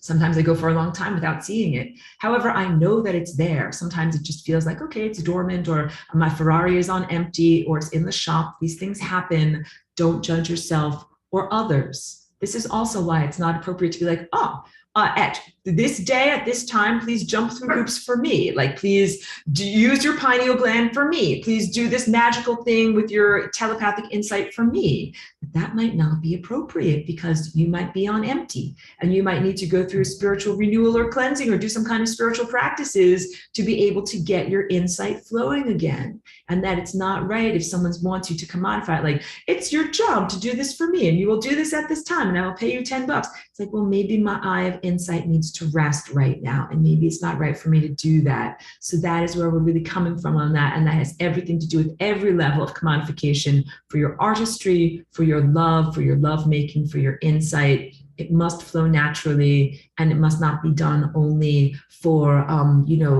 something that tells you you have to do it at a certain time, because it might not be the right time for you to do it. You get it? You're cheeky. It's okay, girl. Your wisdom teacher might sometimes say it's time to rest. Because otherwise it'd be like, oh no, like my eye of insight isn't working. Like I better smoke some DMT so that I can do what I need to do. Like, no, please don't do that. Please practice radical love and self-forgiveness. Sorry for the construction and loudness outside. It takes unconditional love currency to make your third eye function. And it also needs light to see. Just like it is hard to read a book in physical darkness, what you literally need for your eye of insight is light to see. And I will also tell you, just as a brief aside, as I've been here in this world that has 5G and all sorts of Bluetooth emanations and all sorts of biological components that can diminish one's true connection to Christ, and all of that is an intentional assault on this level of your seeing. There is a conspiracy out there. They don't want you to have this awakened. They don't want you to be able to see and know and be connected to the great teacher, because it's so much more difficult to control a person when you have that insight and when you can see directly. You're like, I'm not listening to your stupid propaganda. Like, my insight tells me exactly what's truthful and what's going on. Like, no, I'm not following you at all. You get it? How uncontrollable it makes you. How unhandleable, how feral it makes you. You're like, my eye of Christ and my natural teacher is telling me this, and this. I'm not listening to your stupid propaganda. I know the truth. I know what's really going on in the world. There are therefore very many assaults on your own innate divine connection to a higher intelligence, because it makes it so much, you're supposed to be the peasants. The peasants are supposed to know nothing, and you're supposed to shuffle along, pushing a wheelbarrow full of poop. Cheeky, enough. Yes, no, you're not supposed to be like noble, engaged, highly literate beings who have library cards of the cosmic library library field, able to know, understand all of these things. So yeah, we are in a time of darkness right now. It's artificially created darkness, and it takes light to be able to run your eye of insight. So it can be a big challenge to be able to see and know all of this stuff. That's all that I'm trying to say. Light and awareness on a sunny day can actually make you more inspired and closer to the Christ connection, because the sun in the sky, even though I know that there are sun simulators and other inhibitors up there, but literally much, much easier to connect directly to those levels of direct inspiration and higher intelligence on a sunny day. Much, much harder in the winter when there is a time of darkness and minimal amount of sunlight. Much, much harder on days when it's cloudy and overcast, even though you can always flying rainbow lasagna, jump up and over the clouds, jump at night to the other side of the planet where the sun is shining. You can jump all around in order to be able to get your nutritional needs, quote unquote, for a light being fulfilled.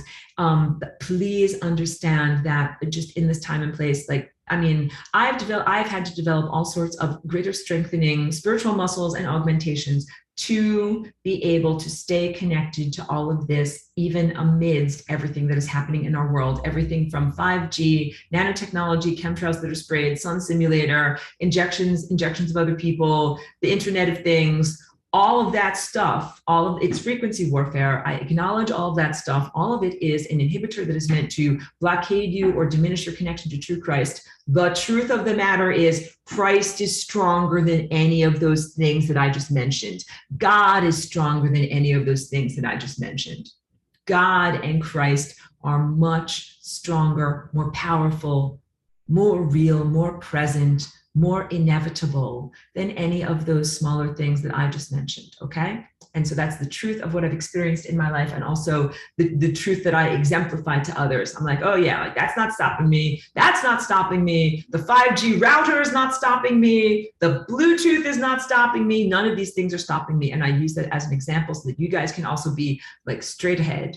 Like your Christ force field is strong. Your connection to the divine is strong. You continue to be connected to this higher intelligence, even while there's something else smaller and less powerful, but still annoying, that tries to break in and distract you. Mostly it is just a distraction, that it can be like just a little bit challenging, like, oh, I'm trying to focus, but like with this construction going on during this video right now, like there's loud things outside, there's construction, there's things, it's making my dog upset, she's trying to bark, all these different things are happening. It's just a distraction, but distractions can be powerful. So stay focused like a coherent light being on the sun, on the true sun. Easier to understand things on a sunny day, definitely easier to do real sun gazing on a sunny day. It is considered a form of primitivism to worship the sun. Those ancient silly people, I facetiously say, that used to worship the sun, and how foolish they were. And of course, that's not truthful. The truth is that they were incredibly sophisticated, even if they were ancient people. The sun is the source of everything that we have. It is the source of all of our intelligence and light and vitality. And if you're going to worship something as an example of the divine grace, it's the sun. And again, not by accident that the sun is in the sky, and that the Son of God is how Jesus is portrayed in the Christian religion. Hold on one moment here. You do not have to be of a particular religion to say that you have your portion of your anatomy and that it is functioning or awakened, and that you're part of an overarching cosmic consciousness. So again, a Hindu person or a indigenous person or a Jewish person, or I'm basically going to name every single religion other than Christianity, a Shinto person, a Muslim person, any person, and Christians too, all can be part of Christ consciousness. It is inclusionary, not exclusionary. It includes total love, total acceptance. It is based entirely on love. In order to read the book of truth in each life, you need to accept the fullness of that being in their journey.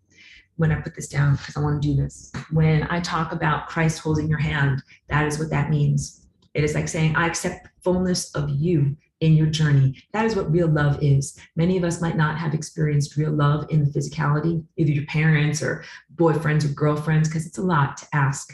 But Christ is an enormous, amazing, great one. The Christ, this overarching being that is with all of us and loves you that fiercely, that I want you to focus on this moment and this truth of what I'm telling you. You're not alone in your life journey, that Christ sees the trueness of who and what you are, is with you on every step, and literally sees and loves you, forgives you of every mistake, and celebrates every triumph and every amount of learning that you've done and every amount of personal development that you've done.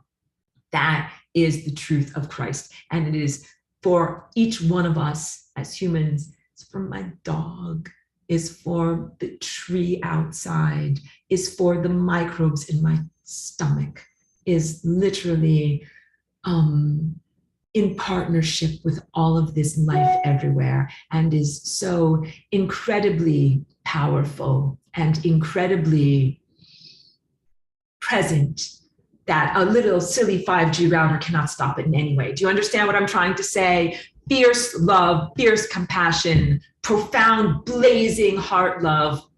The router is a little tiny box sitting on my desk there. It is minimal compared to all of this. Connections across many parallel lifetimes.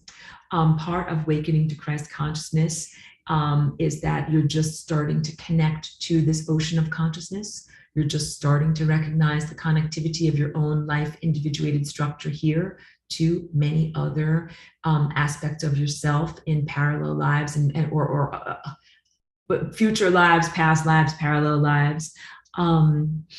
Just because you're in the library doesn't mean you know everything. I already said this today. You're still in the process of learning. So you're in an awakening process.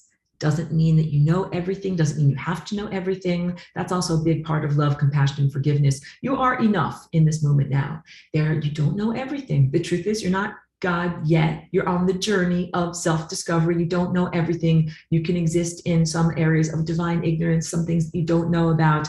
It means that you're in the process of reading those books. You're in the process of becoming. You're in the process of understanding. You're on your trajectory. You're moving upward. You're going in positive directions. That is worthy of love. That is worthy of celebration. You get it? It's being like when you're an artist, you're a musician, you're focused on the process, not on the product. That means take time to enjoy the painting, take time to enjoy learning how to play the symphony, not only a perfect performance or the moment when you put the painting on the wall in the gallery and everybody stands back and says, yes, it's beautiful. Be focused on the process and the journey, not merely the end goal. That is very, very big.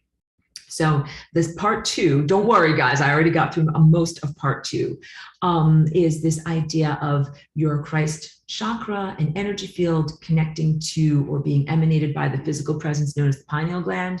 I already got almost all of this stuff that I have read.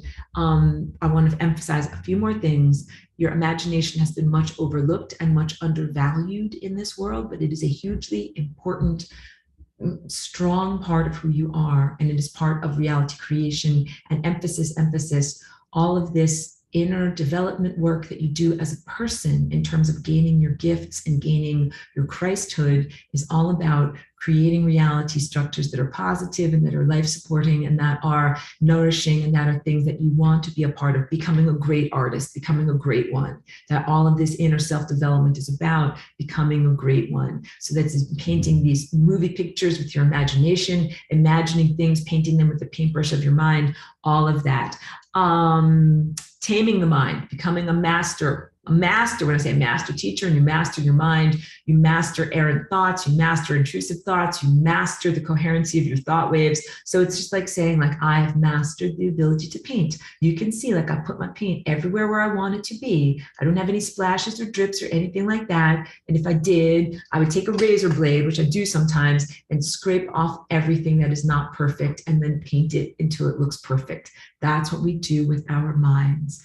I got through everything about quartz crystals. I got through all of that. Let's talk a little bit more about this world that we live in. Ways of getting gas in your car. You have a Ferrari, but you have a gas tank that's empty. How do you get gas in your car? Food is a big one. I already did the teaching on that. Eating food mindfully. Eating food as a sense of feeding your coherent light body with your attention, focusing every bit of your attention on your food while you're eating it, recognizing that that food is an emanation from the mind of Christ. You're within a dream. Someone was here 2,000 years ago and was like, hey, wake up, you're in a dream. You're in that guy's dream. You're yourself in your own dream. You were that guy. You're learning about yourself. Everything that you eat and drink is that guy, is you, is yourself. That's what I understand the paraphrasing of, this is my body and this is my blood. Please not to go into the darkness of it, of something that was killed or mutilated in some way, as it is sometimes portrayed. Instead, as a celebration. This is all a dream in the mind of Christ. This is all an opportunity. This is all sustenance that arises directly from this great, enormous thinker, metacognitive, metaconsciousness. In that sense, the sun that is inside of my mind that is nourishing me is a Christ mind that is emitting ideas and thoughts and energy that then nourish me. And then the food that I eat is secondary, and it is part of it, and it is an outgrowth of the mind. Every time I go to the grocery store, I'm like, I am going into a thought construct right now. And all the food that is on the shelf is a thought construct. And if they're out of almond flour, it's because somebody forgot to think about it. We got to think about almond flour, and then there will be more on the shelf. And we'll come back another time. All of the tomatoes, all of the avocado, everything that's on the shelf there is all food that is emanated from the mind of Christ. When you really think about that, you are moving beyond objective materialism and you are moving beyond commodification. You technically have an infinite amount of almond flour that you could imagine and create. We could have almond flour gushing out of the windows of my apartment building and spewing out onto the street and rolling down the hill and going all the way out to the ocean. But we don't do that. Do you know why? That would be incredibly wasteful and silly and foolish and not needed. I need this much almond flour to make my bread in the morning. That is what you need. So the value system and the love in conjunction with the empowerment structure. When you gain this imagination empowerment structure, creating out of the mind of Christ, creating in conjunction with Christ's mind, receiving what Christ's mind is thinking for you, you create and receive what you need, which is very different than the greed of the reptile or the insensate question of the objective materialist that basically says, oh, you mean like I can make 1 million bags of flour and then I can sell them for $1 a piece and then I'll be a millionaire and I'll be rich. And what you really want is abundance, not the sense of how to get $1 million by making 1 million things and then selling it for $1 a thing. That's big. So the objective materialist viewpoint is there's commodification. There's a certain amount of this. We're going to make a certain number of them. We're going to sell them for $1 a piece and then we'll get rich. The Christ mind approach says everything is a thought form. I'm in a dream of a larger being. Although there is an infinite amount of energy and presence that I can use to create stuff, what I do is create enough stuff for what I need to serve my needs and the needs of other people, not so much excess stuff just so I can commodify it, just so I can sell it, just so I can have the abstract sense of abundance of having $1 million of something or in the bank, or have a money bath when they throw cash up in the air and they say, I'm rich, I'm rich. Like, that's not what it is about. This is true wealth. The imagination and being in Christ is true wealth. And none of this means embracing poverty. So you can sense the negative shadow inverse, like, you don't want money, you don't want bags of cash, fine. You'll be a poor suffering Christian and we will throw you to the lions too. These guys over here, they can have all the money and they can, screw you over and everything. No, that is not what I'm saying. Because where I come from also, everything is a book, everything is open book. You read everybody like you read every person like a book, and excellence, energy flows to excellence. That means you do a good job, you do righteous things for others, energy flows to you. That is another basic cosmic principle. You do things, you help other people, you feel good about who you are, you feel good about what you're doing, energy flows to you. There is no inhibition, there's no blockade. And you're like, I am ready to receive, like my arms are open, cash come to me, money come to me, riches, abundance come to me. I am ready to receive, because you know why? You have no inhibitions. You don't feel like, oh, you know something, I actually did something really, really bad and now I'm getting paid for it. You feel like, I did something awesome, my shoulders go back, I'm ready to get paid. Yes, that is energy flows to excellence. And that's what it's like at the higher dimensional level. And it's not egotism either, because you're like, that guy did something amazing. Energy flow to you. You did an awesome painting. Energy flow to you. You ran a marathon. Energy flow to you. So all of us can practice this in our embodiment state right now. When you see someone else doing great in their life, celebrate them. I tell you all the time, I know this girl, lady, woman, she runs 100 miles at a time, like a marathon, that's 100 miles, and that's normal for her. And when she writes on Facebook, I ran a 100-mile marathon, or she, tells, like, she says, like, she completed a course, like, I ran this course. And I'm like, I write back, I'm like, you're awesome, like, you're great, good on you that you did that. It literally costs nothing out of my bank account to say that. And I'm totally in celebration of her and her achievements. And I want energy, positivity, and recognition to flow to her because she worked her ass off to do that. That's a really amazing thing. Celebrate other people's achievements. It doesn't cost you dollars from your physical bank account. All it costs you is your heart and your enjoyment and your success. You're celebrating the success of another, wishing success upon another. It is literally a magical activity. It is, I would say, the definition is blessing. Like when you wish someone bad, you're cursing them. These words are in loose air quotes. it is wishing success upon someone. You wish for them to have everything that they need. And because you're imagining with your pineal gland, you are sending thought structures out with your Christhood. You are creating reality structure. Energy flows to excellence. When you do something awesome, you grow the muscles. When you do an achievement, other people root for you and celebrate you and then want you to be successful. Yes, yes, yes. And that also then, when you feel that flowing to you, like, when you're a musician and you perform for someone else and they clap, that is a real energy. Like, I eat those claps. I'm telling you, that sentence might come out all wrong because I think that that's not good English, but musicians thrive on that energy of the audience. You're like playing, playing, playing, and then you're like done.